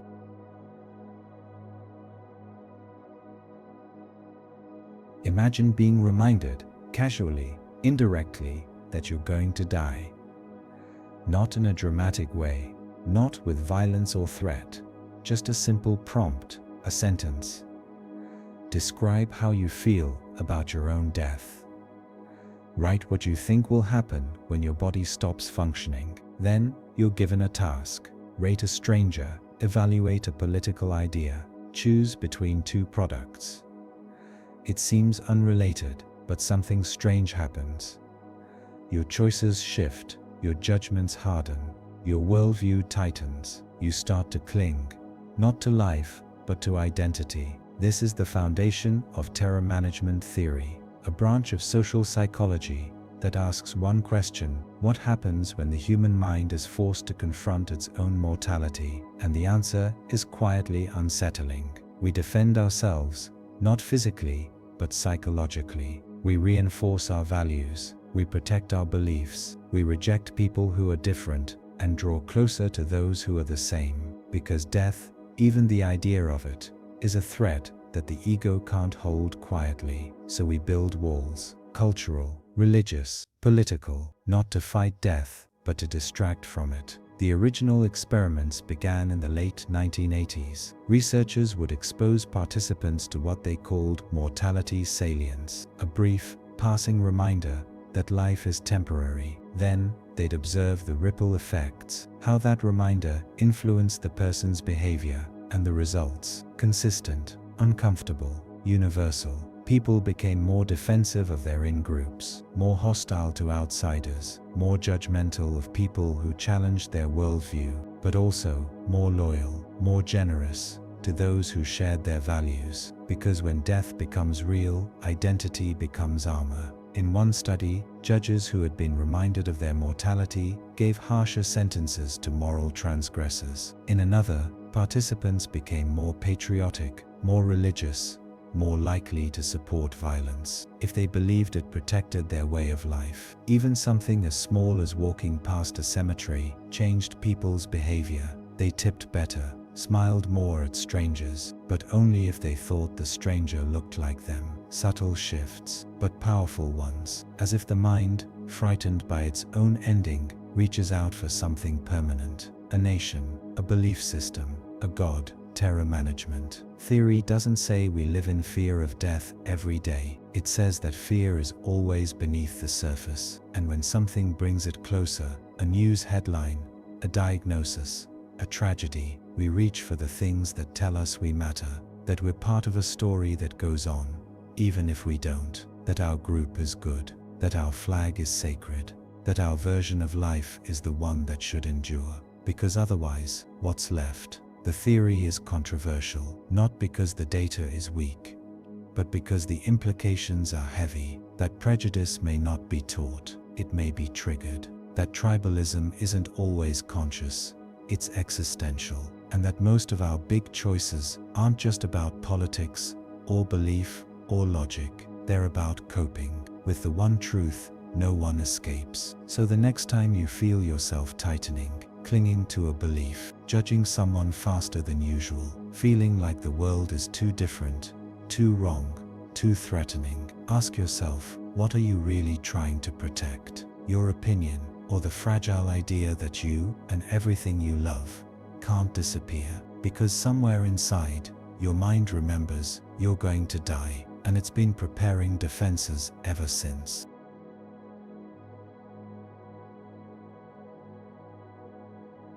Imagine sitting at a table. Your real left hand is hidden from view. Tucked behind a small screen in front of you, resting on the table, is a rubber hand, lifelike, detailed, anatomically correct, but not yours. Still, you watch it. And while you do, something strange happens. A researcher begins stroking both the rubber hand and your hidden, real hand. At the same time, same speed, same direction, same rhythm. Featherlight, repeated, in sync. After a minute or two, something in your brain clicks. You start to feel the touch in the rubber hand, as if that plastic limb is becoming part of you. And when the researcher suddenly pulls out a hammer and slams it down on the rubber fingers, you flinch hard, because your brain, somewhere along the way, accepted the lie. This was the rubber hand illusion, a psychological study, first published in 1998. By Matthew Botvinnik and Jonathan Cohen. It's one of those quiet experiments that begins with curiosity and ends by questioning what you even are. The idea was simple. Could the mind be fooled into adopting a fake body part as its own, based on nothing but synchronized stimulation? And the answer was yes, deeply, convincingly, yes. Participants not only reported feeling the touch in the rubber hand, they began to disown their real hand. When asked to point to where they believed their actual hand was, they pointed closer to the rubber one. Skin temperature in the real hand dropped. Blood flow decreased. It was as if the body, abandoned by the brain, had started to shut down, quietly rejected in favor of the illusion. But the rubber hand illusion isn't just a party trick. It's a crack in the wall. A glimpse into how fragile your sense of self really is. We like to believe the body is fixed, clear, obvious. We know where we end and the world begins. But the truth, your brain doesn't know where you are. It's guessing. The body is not hardwired into consciousness. It's mapped, inferred, updated in real time, based on what you see, what you feel, and what you expect. And if the signals line up, if the visuals and the touch are just close enough, your brain accepts the illusion, even when it's made of rubber, even when it's not you. This illusion has been recreated in countless ways. Virtual limbs, full body swaps. People have been made to feel ownership over mannequins, shadows, even other people's bodies. The key, synchronized sensation. Mirror neurons, a brain always trying to predict the next moment before it happens. And if the data adds up, even imperfectly, the mind fills in the rest. But what does this mean? It means the boundary between body and identity is flexible. It means the self might not be where we think it is. It means that with the right tricks, you could be made to feel anything as yours. A fake hand, a stranger's face, a body that was never yours to begin with. And here's the part that stays with you. If your brain can be tricked into believing a rubber hand is yours, what else is it lying about? What other parts of your identity, your memories, your emotions, your sense of control, are based on nothing more than habit, expectation, and synchronized signals? So the next time you look down at your hands and feel certain that they're yours, that they've always been yours, that they belong to you, just remember, you only believe that because your brain hasn't been given a good enough reason to think otherwise yet.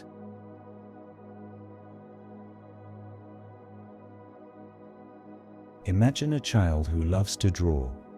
They draw every day, not for praise, not for reward, just because they enjoy it. The colors, the motion, the quiet satisfaction of making something that didn't exist before.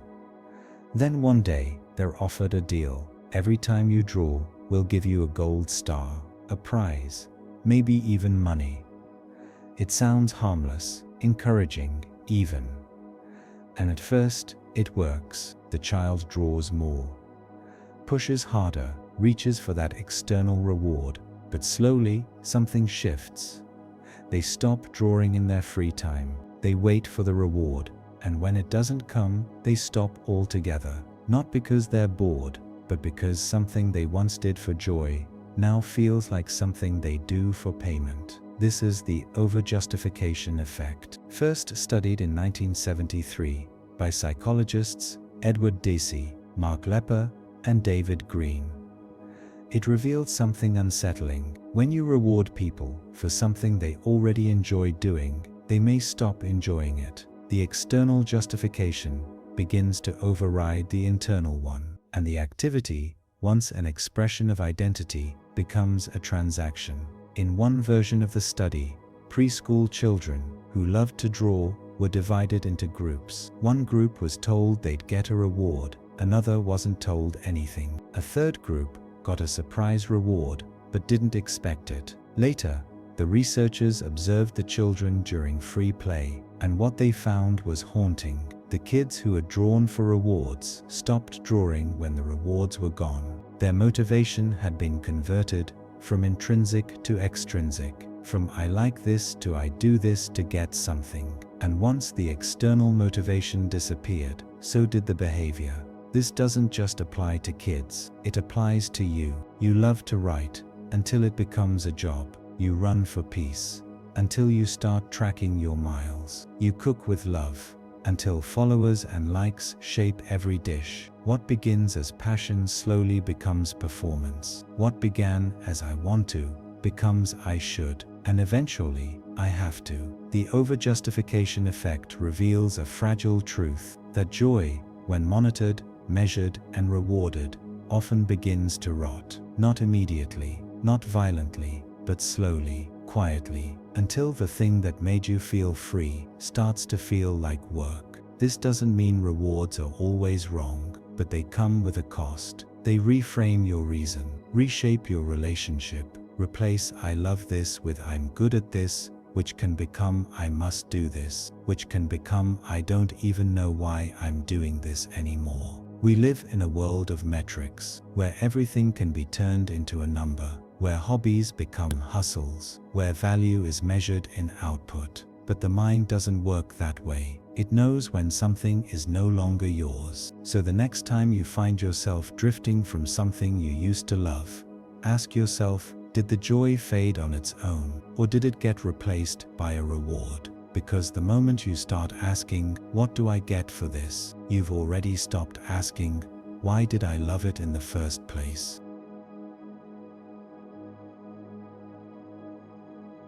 Imagine you're placed in a room.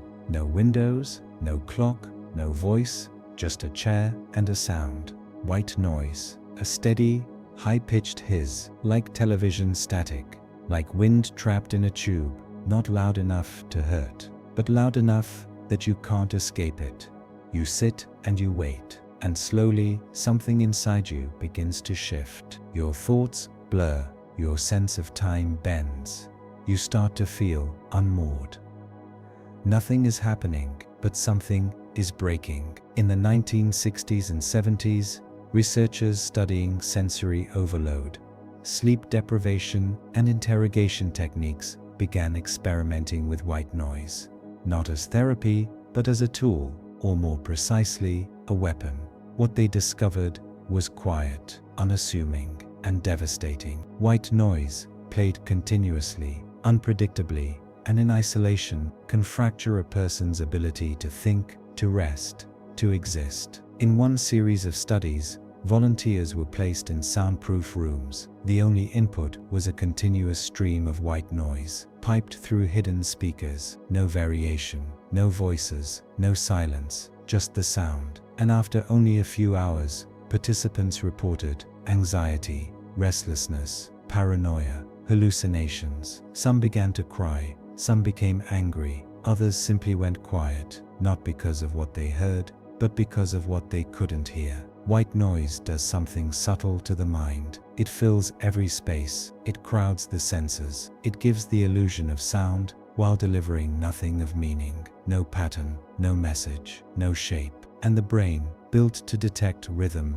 language, and signal, starts searching for something that isn't there. When it can't find it, it turns inward, and sometimes it starts to invent. Interrogators and intelligence agencies noticed this effect. They began using white noise in no-touch torture as part of psychological breakdowns. Prisoners were placed in isolation cells with blaring static, sometimes for days. No commands, no beatings, just noise, constant, blank, inescapable. And it worked. It disrupted sleep cycles, induced panic, cracked mental defenses, faster and often more cleanly than physical violence ever could. Because the goal wasn't pain, it was disorientation. White noise doesn't feel aggressive, but that's what makes it dangerous. It wears you down, moment by moment, not by shouting, but by erasing time, erasing space, erasing identity, until you don't know how long you've been there,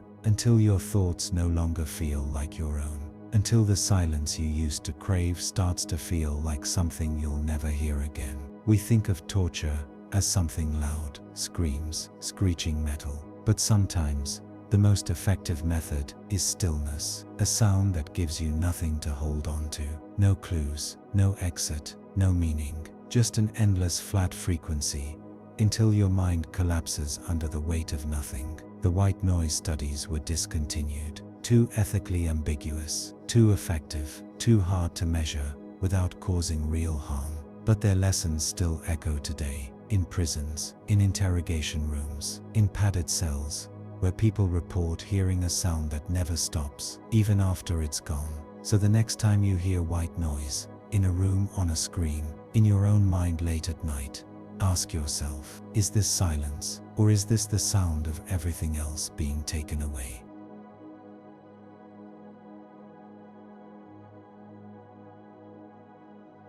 Imagine you're asked to take part in a simple online game. Nothing intense, nothing competitive. Just a basic ball-tossing simulation called Cyberball. 3 players on the screen, you and 2 others. Cartoonish figures, minimal graphics. One throws the ball to you, you catch it, toss it to another, back and forth. Easy, mindless. Then something changes. They stop throwing it to you. The game continues, but you're not in it anymore.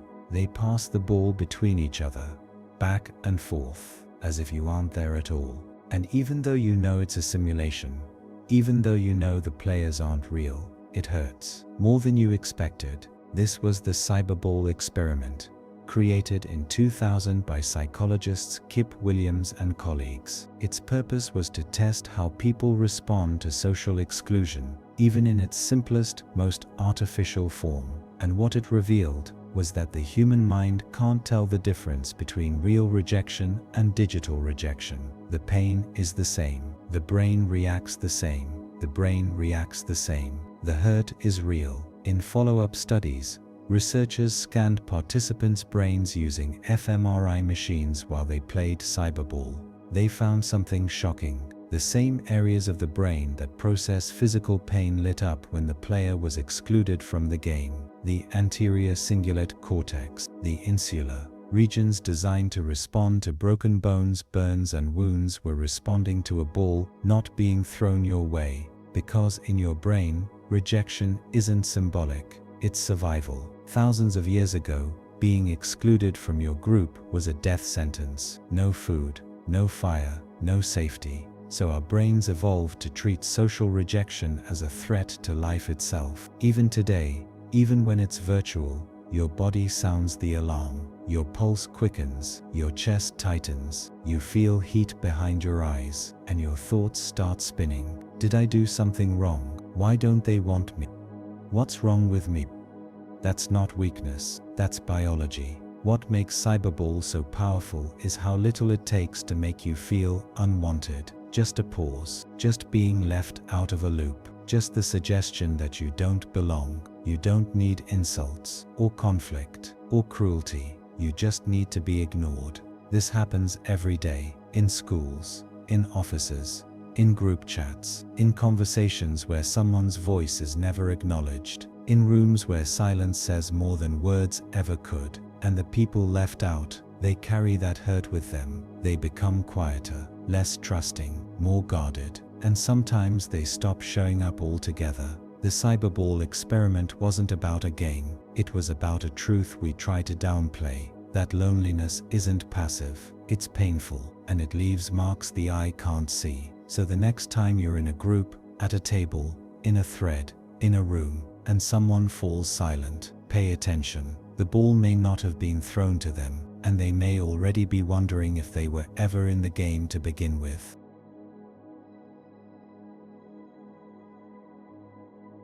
What happens when your brain has nothing left to hear or see? Imagine you're lying in a reclined chair, eyes covered in halves of ping-pong balls. A red light is glowing softly across your face. Headphones are gently pressed against your ears, but there's no music, just a soft, endless hum. White noise, steady, constant. You're told to relax. No questions, no tasks, no expectations. And as the minutes pass, something begins to shift. You see flashes of light, even though your eyes are closed. You hear voices in the static. You feel like you're floating, or that the room is fading, or that you're not entirely alone, even though nothing is happening. Nothing at all. This is the Ganzfeld experiment, a series of studies that began in the early 1980s. Ganzfeld means whole field in German, referring to a technique that creates a field of sensory uniformity. No patterns, no distractions, no anchors. The idea was to strip the senses of variation to create what's called sensory homogenization, and in that stillness, see what the brain does next. Originally, the experiment was used to test extrasensory perception, ESP. One person, the sender, viewed a series of images. The other, the receiver, lay in the Ganzfeld setup, isolated from sound, vision, and touch. The receiver would then describe what they experienced. Sometimes what they said matched the images. Surprisingly often, other times it didn't.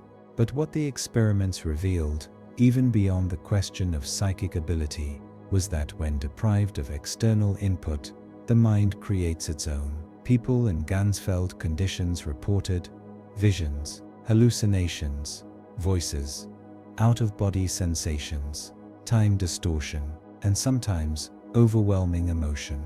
They weren't dreaming, they weren't asleep, but their brain, left in a vacuum, began to fill the silence, because the brain hates absence.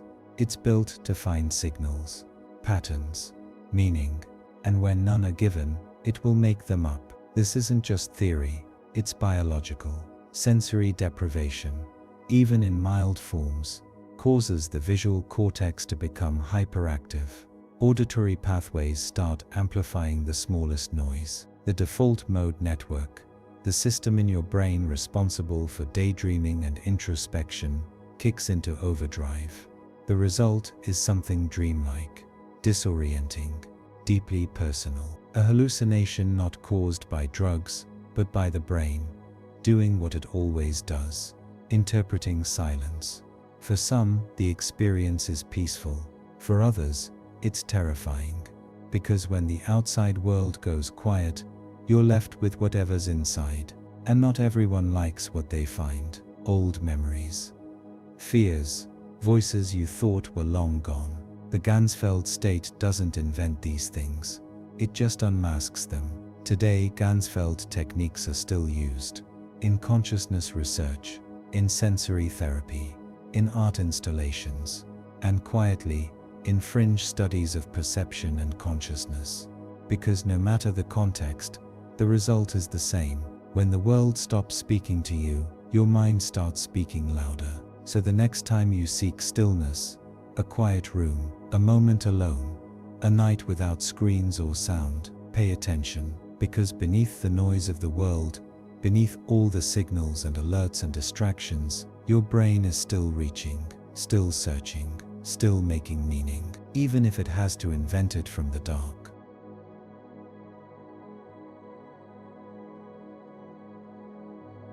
Imagine a baby, just old enough to crawl, placed gently at the edge of a table, not a real table, a carefully designed platform. Half of it solid, the other half made of thick, clear glass. Beneath that glass, the floor drops away. To the infant, it looks like a cliff. On the other side, the baby's mother kneels, smiling, arms outstretched, encouraging, inviting. The baby moves toward her until it reaches the edge. The line where solid floor ends and illusion begins, and then it stops, looks down, and refuses to cross. This was the visual cliff experiment, conducted in 1960 by psychologists Eleanor J. Gibson and Richard Walk. It was created to explore a question both simple and profound. Is fear of falling something we learn, or something we're born with? The answer is somewhere in between. Before infants can even speak, before they've been taught the concept of height or danger, they show hesitation. Their heartbeat rises. They crawl slower, some burst into tears, others reach forward and pull their hand back, not because they're thinking, but because something in the body already knows this is not safe. The experiment was repeated with different species, kittens, lambs, rats, even newly hatched chicks. Most refused to cross the glass, even when they'd never fallen before, even when their mothers were waiting on the other side. Because vision, it turns out, is not passive. We don't just see with our eyes, we react with our whole nervous system. Depth becomes emotion, perception becomes instinct, and instinct becomes fear. But the most unsettling part, some babies did cross, not because they lacked fear, but because they trusted the signal on the other side, their mother's face, her voice, the soft encouragement of someone they believed would never lead them wrong. And that's where this becomes more than just an experiment. Because fear is not the only thing we're born with. We're also born with the capacity to override it. When someone we love says it's okay, even when the drop is real, the visual cliff isn't just a study about depth. It's about how early the body begins to sense danger, and how early we begin deciding whether to listen to it. And sometimes that decision depends entirely on who's calling us forward. So the next time you're standing on the edge of something new, something uncertain, something that makes your pulse rise, ask yourself, is the fear real? Or have you just learned to look down before you've learned to trust the step?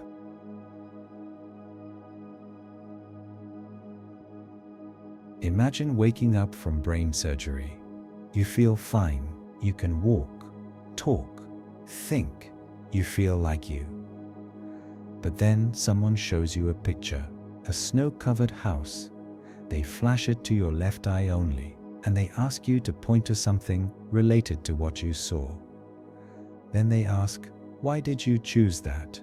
And you say, oh, I guess I just feel like doing some gardening. You didn't see snow, you didn't see winter, but something in you did, and now something else is covering for it. This is the world of the split brain studies, a series of experiments that began in the 1960s, conducted on patients who had undergone corpus callosotomy, a surgery that severs the bridge between the left and right hemispheres of the brain. It was done to treat extreme epilepsy, but what it revealed was something much deeper, that the brain is not one voice, it's two. The left hemisphere controls language, the right processes images and emotion. Normally, they communicate seamlessly, constantly, but when that connection is cut, each side becomes its own system, its own awareness, its own version of you. And that's where it gets strange. In one experiment, a word is flashed to the right eye, processed by the left hemisphere. The patient reads it aloud with no problem. Then another word is shown to the left eye, processed by the right hemisphere, which can't speak. When asked to say what they saw, the patient reports nothing, but when told to draw it with their left hand, they do perfectly. The brain saw, it understood, but the part of the brain that speaks wasn't invited. And when asked to explain the drawing, the speaking hemisphere makes something up, a story, a guess, a lie that feels like the truth, because the brain would rather be coherent than accurate. It would rather invent meaning than admit it doesn't know what just happened. The split brain experiments force us to confront something uncomfortable, that the self might not be a single unified voice. It might be a negotiation, a conversation, a collection of systems that work together, and sometimes don't. Your thoughts, your impulses, your emotions, your stories, they may not all come from the same place. They may not all agree. So what does that make you? A person or a collaboration? The patients lived normal lives. No one around them noticed anything different. But the deeper researchers looked, the more they found fractures, moments where the left hand did something the right hand didn't approve of, where the body moved before the conscious mind caught up, where explanations came after the action, as if the brain was saying, I did this, I don't know why, but I need you to believe that I meant to. So the next time you make a decision, or feel a sudden urge, or say something that surprises even you, ask yourself which part of me did that, and which part is trying to explain it, because sometimes the person narrating the story isn't the one writing it.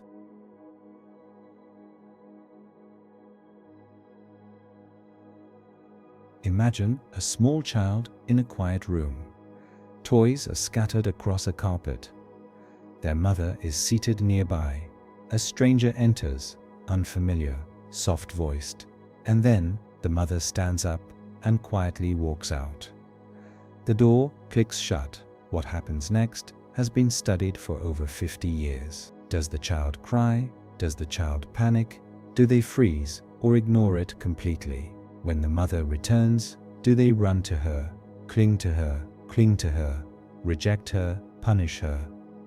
This is not just a moment, it's a mirror, a reflection of something deeper, attachment. And what happens in these few minutes can tell you how a person might love, how they might leave, how they might cope for the rest of their life. This was The Strange Situation, developed by psychologist Mary Ainsworth in 1970. It was designed to observe the emotional bond between infants and their primary caregiver, and how that bond reacts to stress, to separation, to return. The setup was simple: a room, a baby, a caregiver, a brief departure, a reunion. But in that simplicity was something profound, a lens into how trust is built, how fear is managed, how love, and its absence, begins to shape the mind. Ainsworth found that babies didn't all react the same. Some cried when the mother left, but were easily comforted when she returned. These were called securely attached. They had learned. When I reach out, someone comes. When I'm scared, someone stays. Others showed avoidant attachment. They didn't cry, they didn't reach, but their heart rate, quietly, said otherwise. They had learned, need gets ignored, so I don't show it. Some became ambivalent, crying desperately at the separation, but rejecting comfort when it returned. They had learned, love is unpredictable. and pain might be part of the deal. These styles weren't just passing phases. They weren't just about babyhood. They became blueprints for how people form relationships, how they respond to distance, how they deal with closeness, and how they protect themselves from the thing they want most. Decades later, follow-up studies found that those same infants, now grown, showed eerily consistent behaviors in adult relationships. Securely attached adults tend to trust, to communicate, to leave when they're unsafe, and stay when they're loved. Avoidant adults tend to distance, to downplay feelings, to choose independence even when they're lonely. Anxious adults tend to cling, to overthink, to ask, "Are you still there?" again and again, even when nothing has changed. But here's the most haunting part. These patterns don't form in dramatic moments, not in trauma or chaos, but in the quiet spaces between need and response. A look, a touch, a delay, a silence that lasted just a second too long. Because attachment is not built through love alone. It's built through consistency. The strange situation wasn't just an experiment. It was a map of how we learn to expect the world to treat us, and how we carry that map into every connection that follows. Even if the terrain has changed, even if the person is different, even if the love is real. So the next time you find yourself pulling away before anyone's left, or holding on too tight because you're scared they might, ask yourself, am I reacting to this moment? Or am I still sitting on the floor, in a quiet room, wondering if someone I loved was ever coming back?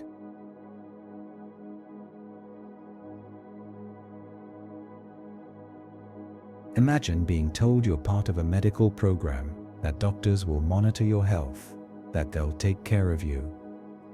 Free exams, free meals, transportation to the clinic. All you have to do is show up.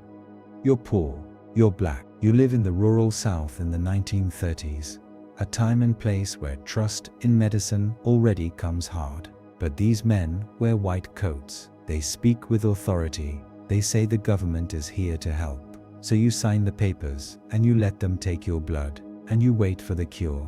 But the cure never comes, because what you weren't told was that you weren't being treated, you were being studied. This was the Tuskegee syphilis study, one of the most infamous medical experiments in US history. It began in 1932, when the US Public Health Service launched a project in Macon County, Alabama. They enrolled 600 black men, mostly poor sharecroppers. 399 of them had syphilis, 201 did not. They were told they'd receive free health care for bad blood. They were never told they had syphilis. They were never told it was curable. And when penicillin became the standard treatment in the 1940s, they still weren't told. Instead, researchers continued to monitor them, to record how the disease progressed, untreated, to observe what happened when lesions spread, when organs shut down, when vision failed, when death came. Some of the men went blind, some went mad,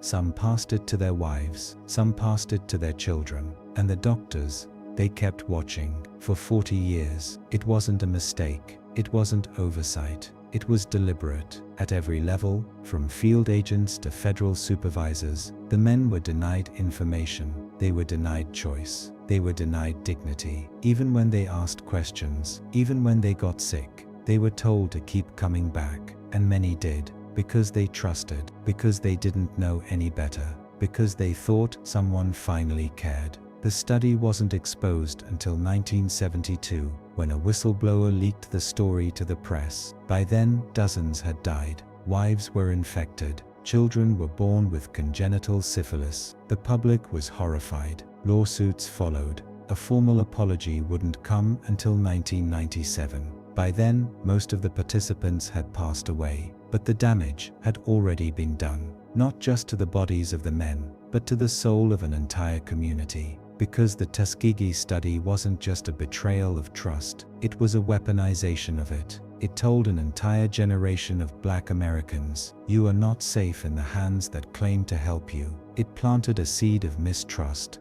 one that still echoes through families, clinics, and communities today. Even now, especially now. This wasn't about psychology in a lab. This was about power. and how easy it is to dehumanize when someone believes their knowledge makes them righteous. How science without ethics becomes not healing, but harm. So the next time you wonder why some people are afraid of doctors, afraid of vaccines, afraid of health systems that say, "We're here to help," remember they said that once before, and no one came back for the cure.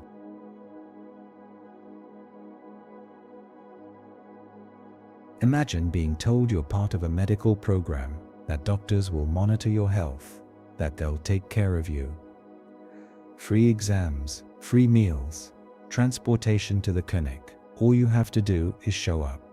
You're poor, you're black, you live in the rural South in the 1930s, a time and place where trust in medicine already comes hard. But these men wear white coats, they speak with authority, they say the government is here to help. So you sign the papers, and you let them take your blood, and you wait for the cure. But the cure never comes, because what you weren't told was that you weren't being treated, you were being studied. This was the Tuskegee syphilis study, one of the most infamous medical experiments in US history. It began in 1932, when the US Public Health Service launched a project in Macon County, Alabama. They enrolled 600 black men, mostly poor sharecroppers. 399 of them had syphilis, 201 did not. They were told they'd receive free health care for bad blood. They were never told they had syphilis. They were never told it was curable. And when penicillin became the standard treatment in the 1940s, they still weren't told. Instead, researchers continued to monitor them, to record how the disease progressed, untreated, to observe what happened when lesions spread, when organs shut down, when vision failed, when death came. Some of the men went blind, some went mad, some passed it to their wives, some passed it to their children. And the doctors, they kept watching. For 40 years, it wasn't a mistake, it wasn't oversight, it was deliberate. At every level, from field agents to federal supervisors, the men were denied information, they were denied choice. They were denied dignity. Even when they asked questions, even when they got sick, they were told to keep coming back. And many did, because they trusted, because they didn't know any better, because they thought someone finally cared. The study wasn't exposed until 1972, when a whistleblower leaked the story to the press. By then, dozens had died, wives were infected, children were born with congenital syphilis. The public was horrified. Lawsuits followed. A formal apology wouldn't come until 1997. By then, most of the participants had passed away, but the damage had already been done, not just to the bodies of the men, but to the soul of an entire community. Because the Tuskegee study wasn't just a betrayal of trust, it was a weaponization of it. It told an entire generation of black Americans, you are not safe in the hands that claim to help you. It planted a seed of mistrust, one that still echoes through families, clinics, and communities today. Even now, especially now. This wasn't about psychology in a lab. This was about power, and how easy it is to dehumanize when someone believes their knowledge makes them righteous. How science without ethics becomes not healing, but harm. So the next time you wonder why some people are afraid of doctors, afraid of vaccines, afraid of health systems that say, "We're here to help," remember they said that once before, and no one came back for the cure.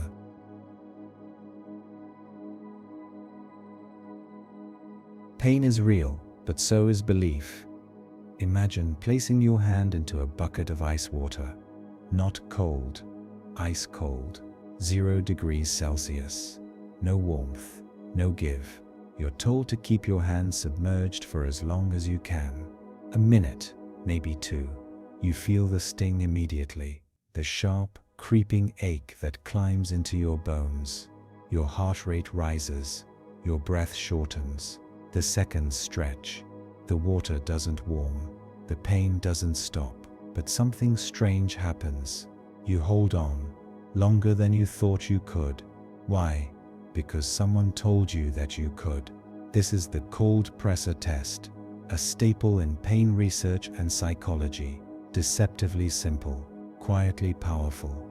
It's been used for decades to measure pain threshold, pain tolerance, and how both can shift, depending not on the body, but on context. When people are asked to rate their pain while their hand is submerged, they give a number. Now change one variable, tell them a doctor is watching, or tell them others have lasted longer, or play calming music, or offer a placebo pill, something they think is real, and suddenly they can endure more. Not because the water changed, but because they did. Their beliefs changed, their expectations, their tolerance, not just physical, but mental. In some studies, even the presence of a kind voice helped participants tolerate pain longer. The suggestion that someone was there, that someone cared, that they weren't alone. And the pain, while still real, became manageable. Pain is not a pure signal. It's not a simple alarm. It's a negotiation between the body, the brain, and everything you've ever been told about what pain means. Your past injuries, your personality, your fears, your culture, your coping strategies. They all factor in. Two people can feel the exact same injury and report radically different experiences. Not because one is lying, but because pain lives in the mind as much as it lives in the flesh. This is why some people laugh through discomfort, why others faint at a paper cut, why painkillers work better when you believe in them, and why placebos can sometimes be stronger than morphine. It's not imagined. It's not weakness. It's not fake. It's just human. Pain is real, but it is also interpreted, and that interpretation changes everything.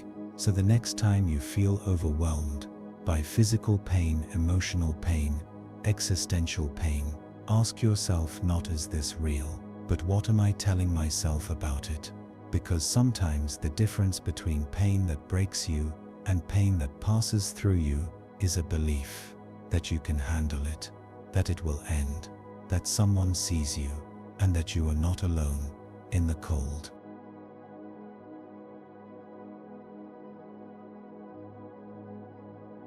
Imagine volunteering for a scientific study.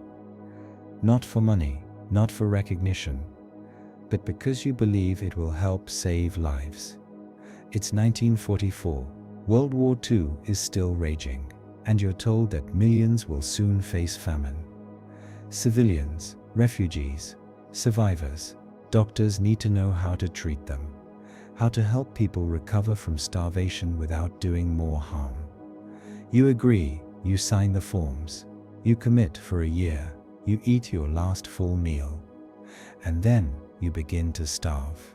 This was the Minnesota Starvation Experiment, a study run by physiologist Anshel Keys at the University of Minnesota. It remains one of the most intense and ethically complex experiments in the history of psychology and medicine. 36 healthy young men, all conscientious objectors to the war, willing to serve in another way. The mission was clear: lose 25% of their body weight. Not quickly, but systematically. For 6 months they were fed a restricted diet, roughly 1,500 calories a day, half of what their bodies needed. The meals were bland, thin soups, stale bread, potatoes. They were required to walk 22 miles a week, work regular shifts, stay active, while shrinking. And as the pounds disappeared, so did something else.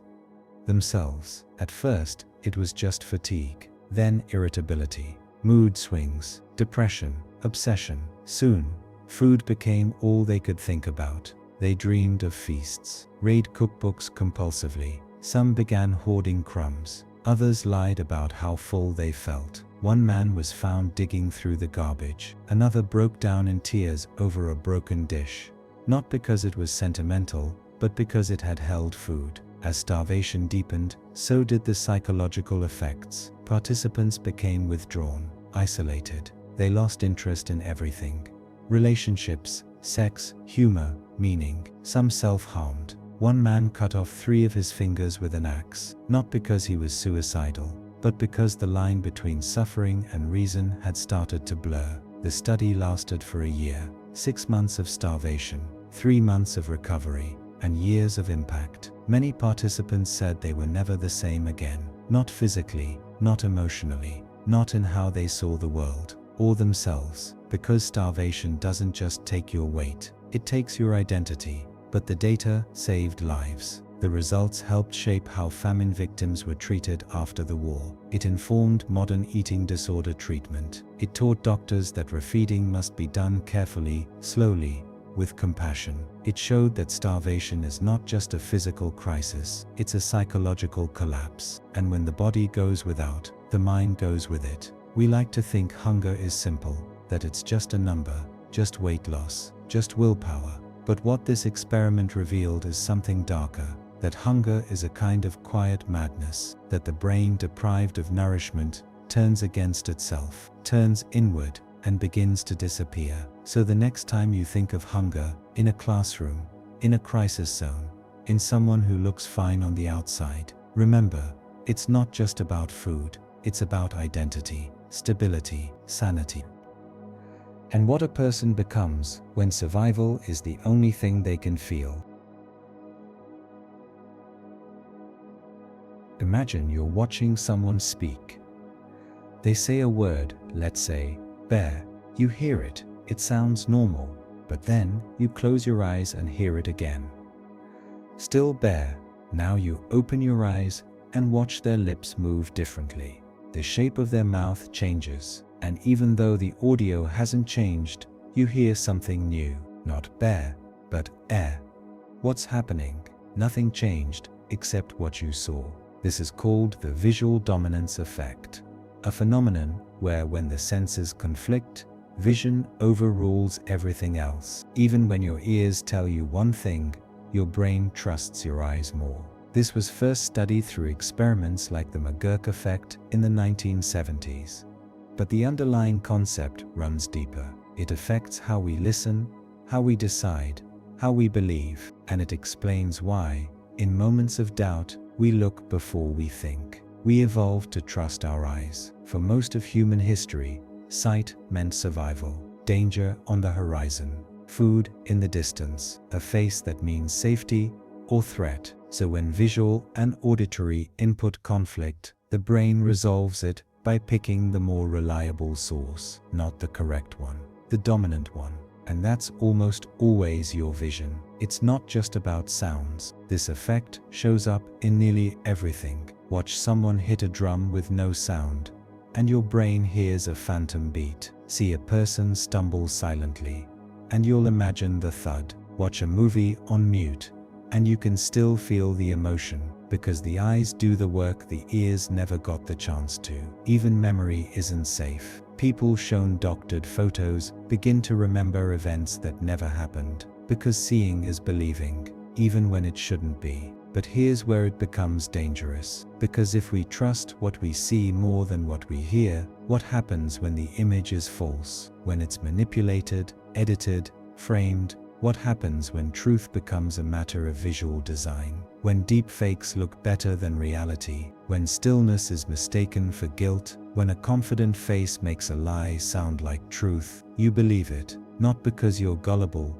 but because your brain is wired to believe your eyes, even when the truth is somewhere else entirely. This is why body language is powerful, why charisma wins elections, why attractive people are perceived as smarter, kinder, more competent. It's not always about what's said, it's about how it looks when it's said. The content becomes secondary to the image, and the illusion becomes reality. The visual dominance effect isn't a glitch, it's a shortcut, one that works most of the time, until it doesn't. So the next time you're watching someone, listening to someone, judging someone, judging someone, ask yourself, am I hearing the truth, or am I just believing what I see? Because your ears might be telling you something else, if only you'd close your eyes long enough to hear it.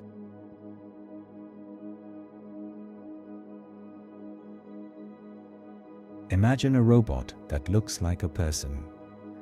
Its skin is smooth, its eyes blink. It smiles when you smile. It speaks in full sentences. It moves just like we do, but something is off. You can't explain it. It doesn't glitch. It doesn't threaten you. It doesn't say anything strange. But the longer you look at it, the more your skin starts to crawl. It's not fear. It's not disgust. It's something worse. It feels wrong. This is called the uncanny valley, a psychological effect first observed in robotics and animation, and studied deeply across psychology, design, and neuroscience. The idea is simple. As a non-human thing becomes more human-like, we tend to like it more until it gets too close. And then, suddenly, the comfort disappears. Familiar becomes threatening. Similarity becomes repulsive. This effect was first formally described by Masahiro Mori in 1970. He was a roboticist, not a psychologist, but what he saw in people's reactions to human-like machines hinted at something deeper. As a robot's appearance approached that of a real human, our emotional response improved, right up until a point. Then, abruptly, it dropped into a valley, the uncanny valley, and once you're in it, you can't look away. You stare, you study the face, you try to figure out what's wrong, and the longer you try, the worse it feels. Later experiments tested this effect in every medium. Hyper-realistic mannequins, 3D rendered faces, robots with silicone skin, deepfakes, and digital avatars. And consistently, people rated these figures as creepy, disturbing, or off, even if they couldn't explain why. It's not rational, it's visceral. Something in the nervous system says, this is close, but not close enough. Why does this happen? No one knows for sure. Some researchers think it's an evolutionary glitch, a survival instinct meant to protect us from disease, death, or deception. In the wild, faces that moved wrong often meant danger, a corpse, a predator, a mimic. So maybe the uncanny valley is your brain saying, this looks human, but I don't trust it. Others think it's existential, that we're repulsed by things that blur the boundary between life and non-life, between identity and imitation. Something that looks like us, but has no consciousness, no soul, no truth behind the eyes. That's not just creepy, it's a threat to who we are. Because if something can look human, but not be human, what does that make us? This effect shows up in more than just robots. It happens when faces are distorted just slightly, when someone's expression is off by a half second, when eye contact lasts a little too long. It happens in dreams, in mirrors, in the feeling that someone is behind you, even when you're alone. The uncanny valley doesn't always need a machine. Sometimes it just needs your own reflection to move the wrong way. So the next time you see a face that's almost perfect, but not quite, and you feel that deep, crawling discomfort, don't ignore it. It's not a glitch in the robot. It's a message from your brain. This isn't real, and whatever it is, it knows you're watching.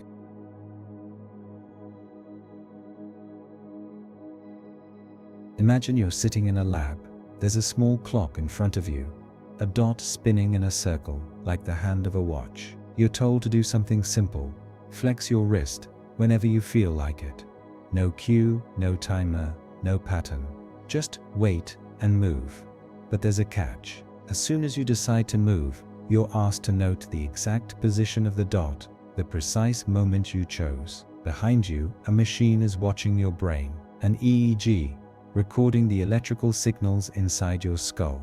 And what it sees is something you never expected. Your brain started preparing to move before you decided to. This was the Libet experiment, conducted in 1983 by neuroscientist Benjamin Libet. It's one of the most quietly unsettling studies in all of psychology and neuroscience, because it asked a question we thought we knew the answer to: do we have free will? And it came back with something we didn't want to hear. The experiment showed that brain activity, what scientists call the readiness potential, began 300 to 500 milliseconds before participants became consciously aware of their decision. In other words, your brain decided to move before you did. The signal to act didn't come from your conscious self. It came from somewhere deeper, somewhere silent, and your awareness, it showed up late, like a narrator trying to catch up with a story that was already being written.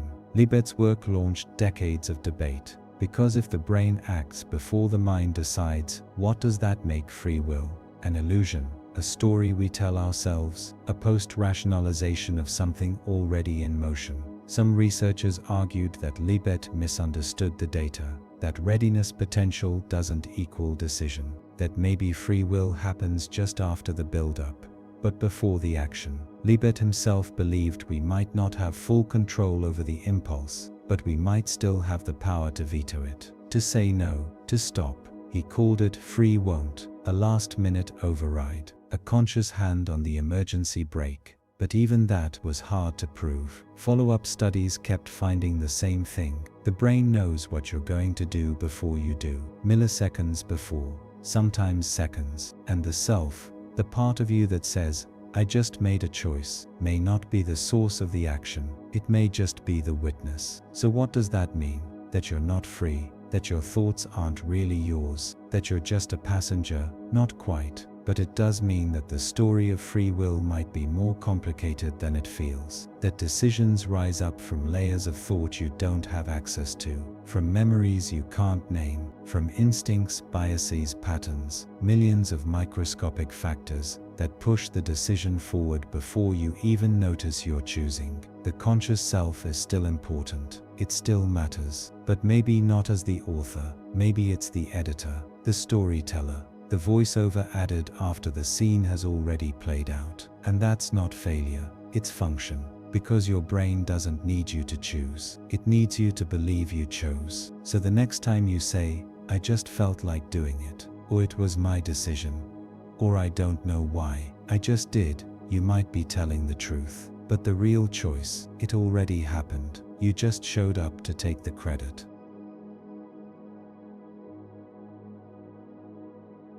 Imagine buying a lottery ticket. Two versions are available. In the first, the ticket is handed to you. Random, assigned, anonymous. In the second, you get to choose your own numbers. You write them down. You feel like you picked something meaningful. Now imagine someone offers to buy it back from you. Same game, same odds. But the people who picked their own numbers ask for more money. Why? Because they feel more in control, even though they're not. This is called the illusion of control. First studied in 1975 by psychologist Ellen Langer. It's the tendency we all have to believe we can influence outcomes that are, by definition, random. And it's more than just a bias, it's a story we need to believe. In her original experiments, Langer found that people who chose their own lottery numbers valued them more highly, held onto them more tightly, felt more confident about winning, even though the chances never change. Other studies showed the same pattern. People roll dice harder when they want high numbers, softer when they want low ones. They perform better in games of chance if they're playing against someone who seems nervous. They bet more when they get to choose their seat. Even in games they don't understand, people will act like strategy matters, because in the absence of real control we create the illusion of it. But this isn't just about dice or cards, it's about how we live. We overestimate our ability to affect outcomes. In our careers, our relationships, our health, our luck. We believe that if we do things a certain way, say the right words, follow the right rituals, keep the right routines, we can tilt the universe in our favor. And when it works, we call it skill. When it doesn't, we blame ourselves. The illusion of control is comforting. It gives us agency in chaos. It gives us reason in randomness. But it also makes us vulnerable. To gamblers who lose everything chasing patterns, to investors who think the market obeys confidence, to people who stay in failing systems, thinking effort alone will change the rules. It's the same reason we replay conversations in our heads, thinking of what we should have said, as if the past is still negotiable. We can't help it. We need to believe our choices matter, because the alternative, that some things are just chance, feels unbearable. But here's the paradox. The illusion of control isn't always bad. Sometimes it makes us try harder, persist longer, cope better. In hospitals, patients who were given even the smallest choices, like when to take their meds or how to arrange their room, recovered faster, lived longer.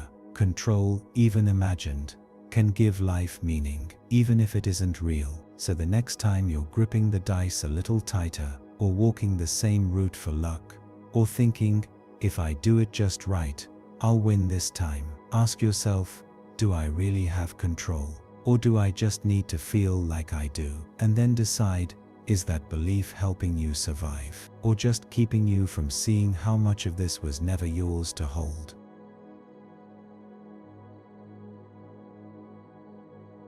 Imagine you're in a psychology study. You're given a boring task, turning wooden pegs in a board for an hour. No challenge, no purpose, just repetition.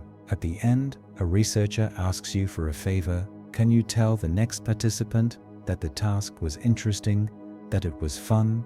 You're confused, but you agree. Then you're paid.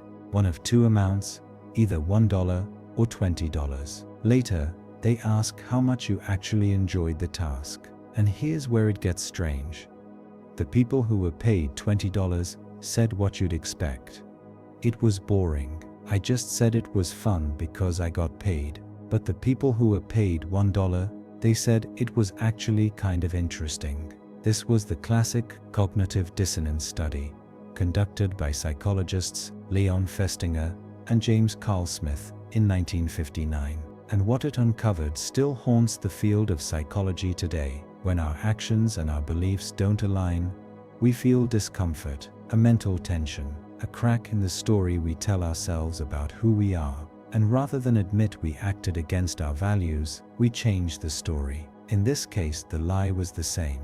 This task was fun, but $20 was enough to justify the lie. External motivation. But $1, that wasn't enough. So the brain needed to resolve the conflict. Why would I lie for just $1? Unless maybe it wasn't a lie. And just like that, the belief shifted to protect the self-image, to reduce the dissonance. This doesn't just happen in labs, it happens everywhere. When we stay in jobs we hate, we convince ourselves they're good for us. When we hurt someone, we justify it by saying they deserved it. When we waste time, we call it a necessary break. We're not lying, we're just adjusting. Because the truth is too uncomfortable. The deeper the conflict between belief and action, the harder the brain works to reconcile it. Smokers downplay the dangers. Consumers say their overpriced purchase was worth it. People who go through hazing report stronger loyalty to the group,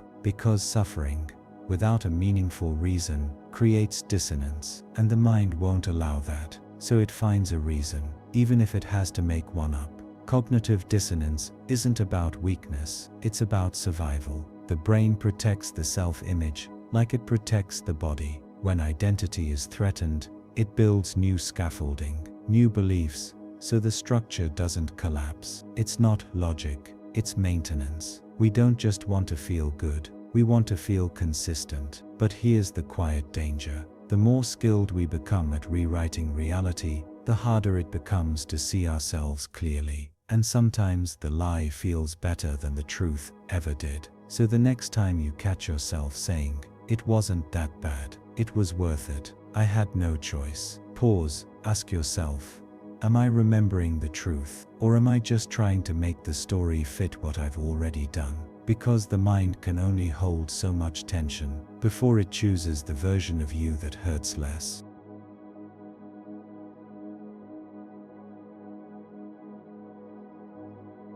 Imagine being given a task. Something tedious, repetitive. Not fun, but doable. You finish it, and then you're praised. Nothing major, just a nod, a well done. A moment of recognition, then you're given a new task. Harder, more demanding. You push through, and you do better than the person who wasn't praised before. Why? Because your brain learned something. It learned that effort leads to reward, and that made the effort worth it. This is the foundation of learned industriousness, a concept introduced by psychologist Robert Eisenberger in the 1970s. It flips the idea of motivation on its head. We tend to think people are naturally hardworking, or they're not. That discipline is built into character. But what this research showed was something far more hopeful. Effort is a behavior, and like all behaviors, it can be trained. In the original experiments, participants completed simple tasks that required concentration and persistence. Some were rewarded, others weren't. Later, both groups were given more difficult tasks. Those who had been rewarded for effort in the first phase put in more time, energy, and focus, even when there was no new reward offered. Not because they were told to, not because the task had changed, but because their brain had started to associate effort with value. They had learned that trying was worth it. This principle extends into everything. Children who are praised for effort rather than intelligence learn to push through challenges. Athletes who learn to value grit over outcome build endurance, even through failure. Workers who feel seen for their contributions don't just perform better, they stay longer, they care more, they grow, because effort, when reinforced, becomes a habit. And over time, that habit becomes identity. But here's the other side. When effort is not rewarded, when trying goes unnoticed, when progress is ignored, when hard work leads to nothing, the opposite happens. People begin to withdraw.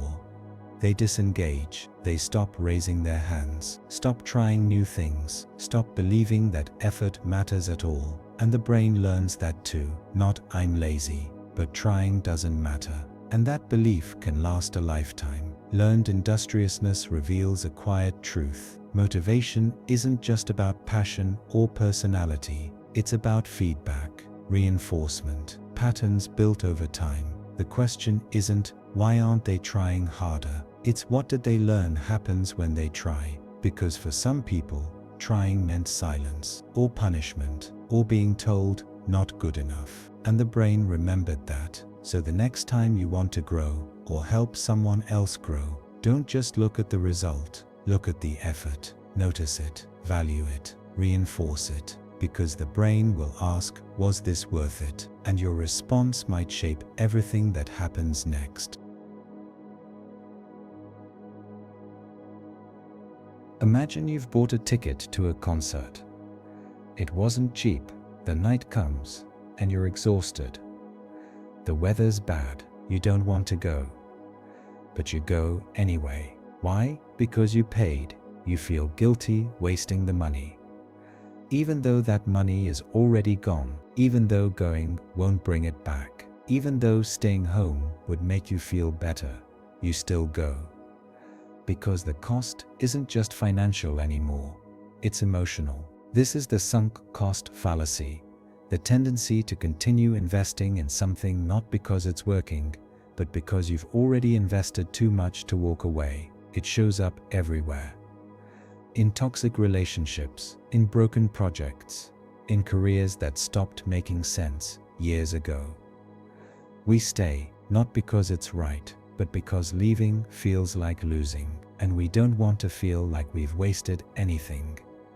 Time, money, love, effort, so we throw more into it, hoping it'll balance out. But it never does. Psychologists first studied this in the 1970s. In one experiment, participants were given two options. Option A, a project they had already spent money on, but that wasn't going well. Option B, a better, newer project with no past cost. Logically, they should have picked B, start fresh, cut losses, but they didn't. Most people picked the worse option, just to justify what they'd already spent, even if it meant losing more. That's the trap. Once we invest in something, our identity gets tangled in it. We say things like, I can't give up now. I've come too far. What was the point of everything I did if I leave now? And the brain whispers, then don't leave. Just stay. Try again.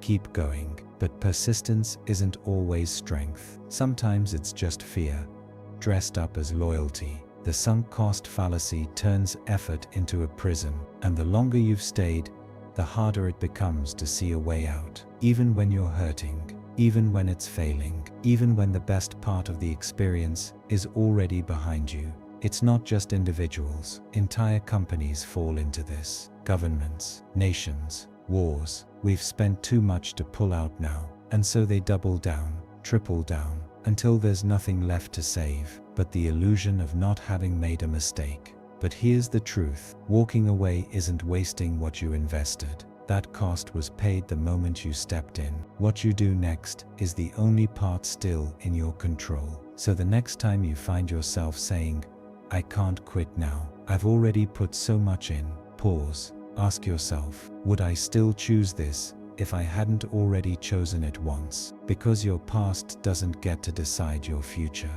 unless you let it. And sometimes the most honest thing you can do is let go.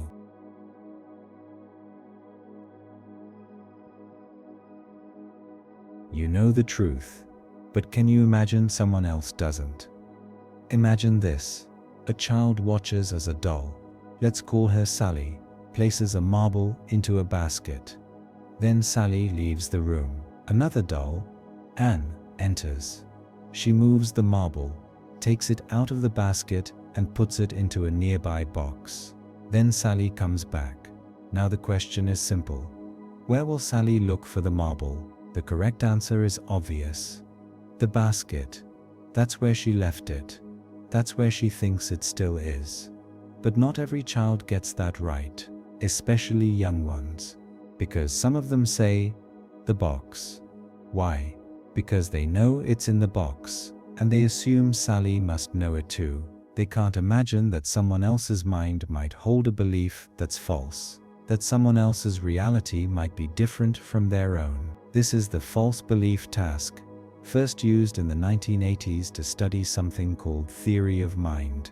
The ability to understand that others can have thoughts, beliefs, and perspectives that don't match your own.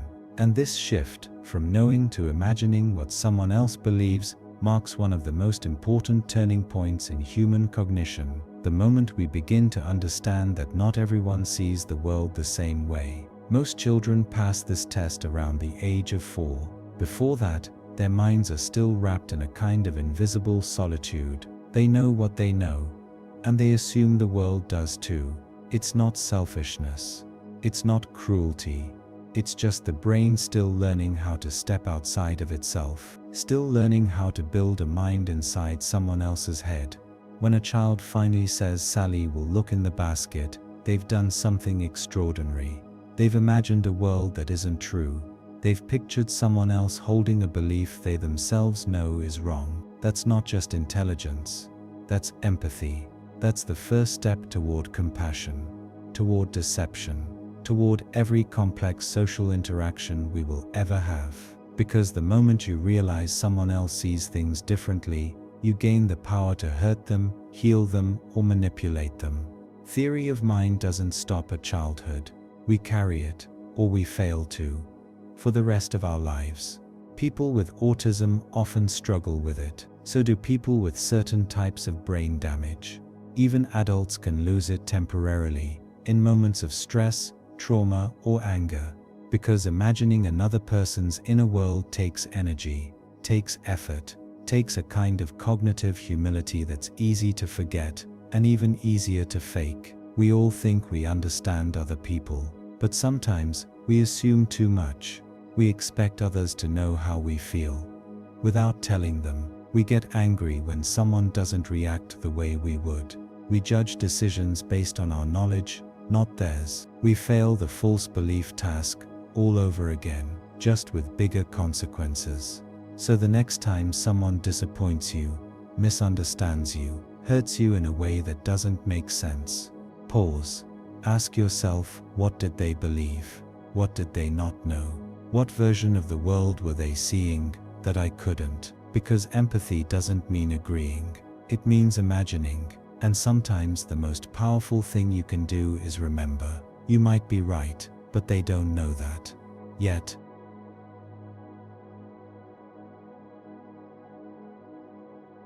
Imagine walking into a room with a stain on your shirt. You noticed it just before you left the house. Too late to change. Too small to fix. Now you're here, trying to act normal, but your mind is buzzing. They saw it. They're judging you. They'll remember this. You think it's the only thing anyone will notice about you today. But the truth? Most of them didn't notice at all, and the few who did forgot within seconds. This is called a spotlight effect. The tendency to overestimate how much other people notice us, remember us, or care. The idea was first tested in the early 2000s by psychologists Thomas Gilovich, Victoria Medvec, and Kenneth Savitsky. In one version of the study, college students were asked to wear an embarrassing t-shirt, Barry Manilow, loud, uncool, then walk into a room full of strangers. Afterwards, they were asked, how many people do you think noticed your shirt? They guessed about 50%, the real number, closer to 20%. Most people didn't even look. That's the spotlight effect. We live as though a light is always shining on us, that our flaws are visible, our mistakes unforgettable, our awkwardness obvious. But in reality, everyone else is too busy thinking about their own spotlight. They're not looking at you, they're wondering if you're looking at them. This isn't vanity, it's wiring. We experience our lives from the inside out, from our own perspective, our own thoughts, our own constant self-monitoring. So we assume we're the center of attention, not because we're arrogant, but because we're human. The brain fills in gaps. When something embarrassing happens, we imagine how others must see it. But what we imagine is almost always more intense than what they actually saw, and more permanent. To you, it's a moment that echoes. To them, it was a passing blur. The spotlight effect doesn't just apply to embarrassment. It happens when we speak in public, when we post online, when we walk into a room alone. We assume people are analyzing our every move, what we said, what we wore, how we laughed. But the truth is, most people aren't paying attention. And the ones who are, they're probably thinking about themselves. This can be freeing or terrifying. Freeing, because it means your mistakes aren't that important. Terrifying, because it means your best moments might not be either. But here's the beauty of it. It gives you permission to be imperfect, to be human, to take up space without assuming the world is watching every breath, because it isn't. The spotlight effect teaches us that we're not being judged as harshly as we fear, or admired as closely as we hope. We are all just people in rooms passing through each other's attention for a few seconds at a time, and then we move on. So the next time you catch yourself spiraling, replaying a moment, overthinking a look, wondering what everyone must be saying about you, stop. Ask yourself, what if no one noticed? And if they did, what if they forgot? Because the light you think is on you might just be in your head, and maybe, just maybe, you're free to step out of it.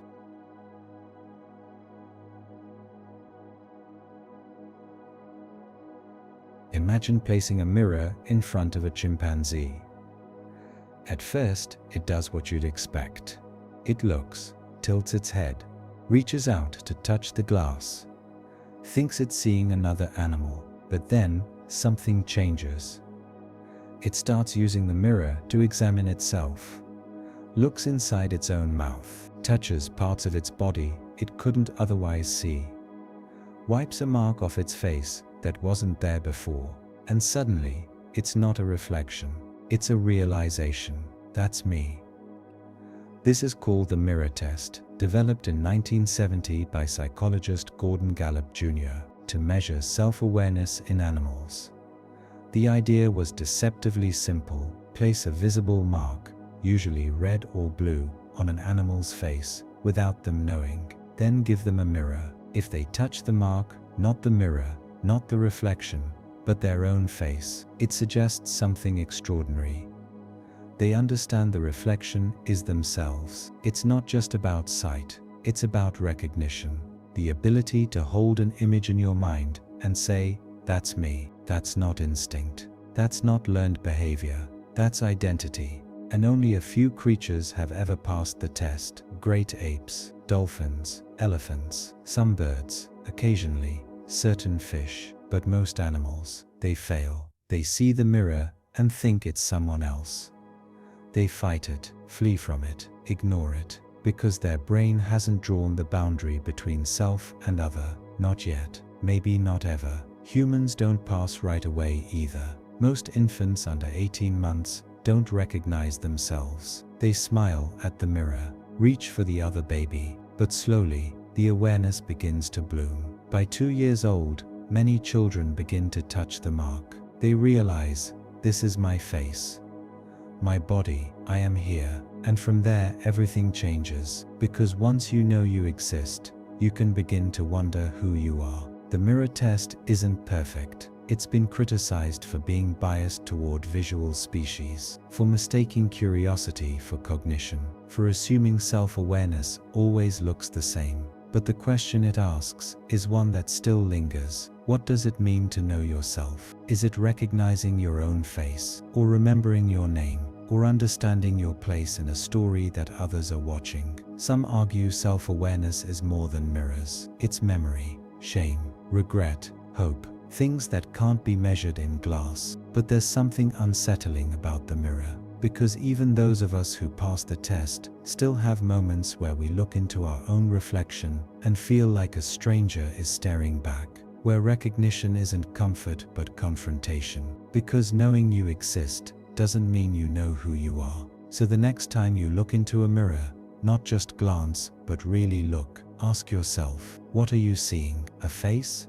A body? A self? Or just a reflection of who you think you're supposed to be? Because sometimes the hardest part of being conscious is realizing the person looking back knows.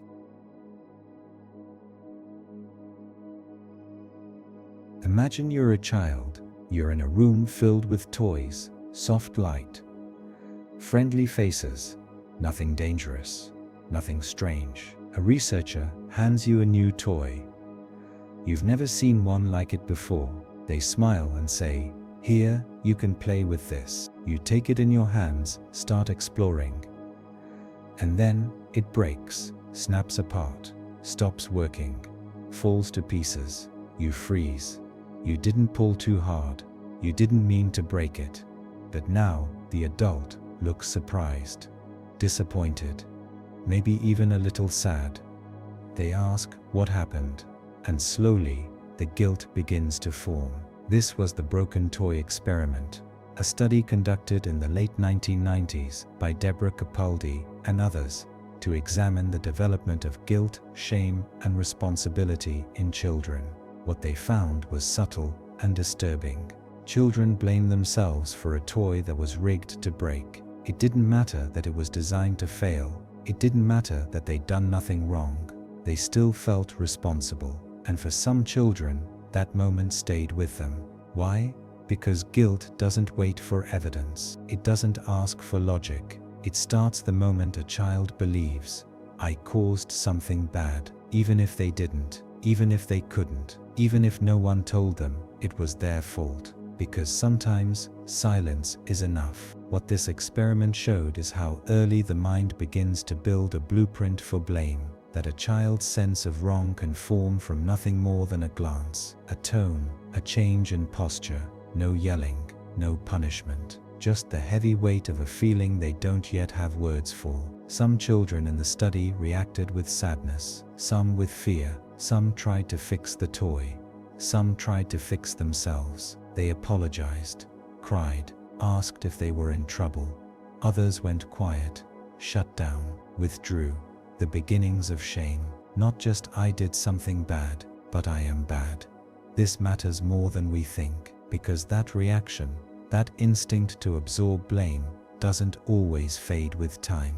Many adults carry the same pattern. They apologize for things they didn't do, blame themselves for things beyond their control, hold on to guilt that was given to them long before they knew how to say no. And when something goes wrong, they don't ask, is this my fault? They assume it is, because once guilt gets in early, it learns how to stay quiet, but present. The broken toy experiment wasn't about toys. It was about the moment a child learns how the world sees them, the moment they decide they are the problem, and how that belief can shape everything that follows. So the next time someone says sorry too fast, or shrinks when they should stand, or takes the blame when it doesn't belong to them, pause. Ask yourself, who gave them the broken toy, and who made them believe it was their job to fix it? Because guilt is rarely born, it's handed to us. and some people never stop carrying it.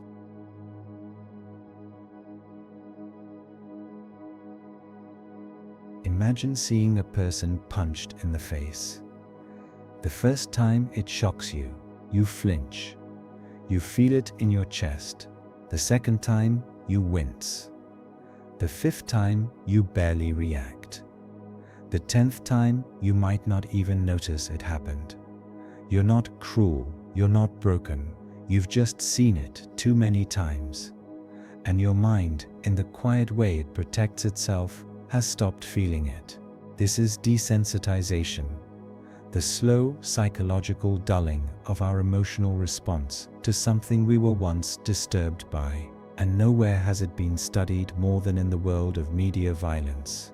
In the early 2000s, psychologists began running experiments where participants were shown violent films, games, or news clips. Then they measured how they reacted.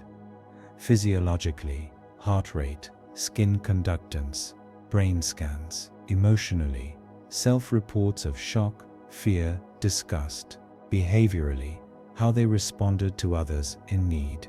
The results: after repeated exposure, people showed less physiological arousal. They rated the violence as less disturbing. And most chillingly, they became less likely to help someone in real distress. Not because they were taught to harm, but because they were trained not to feel. The mind adjusts. That's what it does. It filters, protects, shields you from overload. But when you're exposed to violence over and over, not in real life, but through stories, screens, games, feeds, your brain learns a simple lesson. This isn't unusual, and once something becomes familiar, it stops being urgent. You can see this everywhere. In movies, where entire cities collapse, and we cheer. In games, where death is a reset button. In news clips, where real suffering becomes background noise. And over time the question shifts from, is this okay, to why does this not bother me anymore? But this isn't about blame, it's about awareness.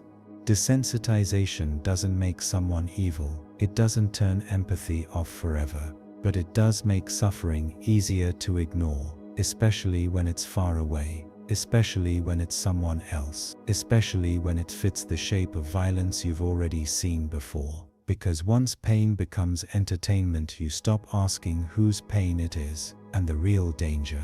Desensitization makes you believe you're neutral, that you're just watching, that your lack of emotion means maturity or objectivity, when in reality, it may just mean you've stopped responding. And that kind of numbness is harder to reverse than fear ever was. So the next time you find yourself scrolling past violence without blinking, cheering for brutality in a game, or laughing at something that once made you uncomfortable, pause.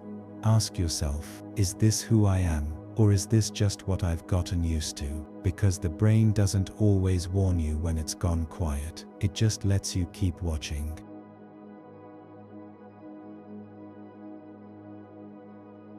Imagine you walk into a room full of strangers.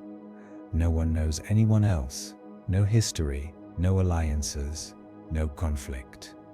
Then, without explanation, someone gives you a label. You're in Group A. Someone else is told, you're Group B. That's it. No meaning behind the label, no reason, just a category. Now, you're asked to divide up some money between the groups, yours and theirs. And what happens next is one of the most quietly disturbing findings in social psychology. People start favoring their own group, not because they know each other, not because they share anything, but because the label was enough. Us and them. This was the minimal group paradigm, developed in 1970 by psychologist Henri Tajfel. It was designed to test a simple idea: how little does it take to create in-group bias? Tajfel thought people would show favoritism when real identity was involved: race, language, nationality, belief. But what he found was something far more troubling. He could create bias out of nothing. In one version of the study, participants were asked to look at dots on a screen. Then they were randomly told, you're an overestimator, you're an underestimator, then came the money. And the overestimators started giving more to other overestimators. They took from the underestimators. They started protecting their own, even though the group didn't exist, even though they'd never meet each other again.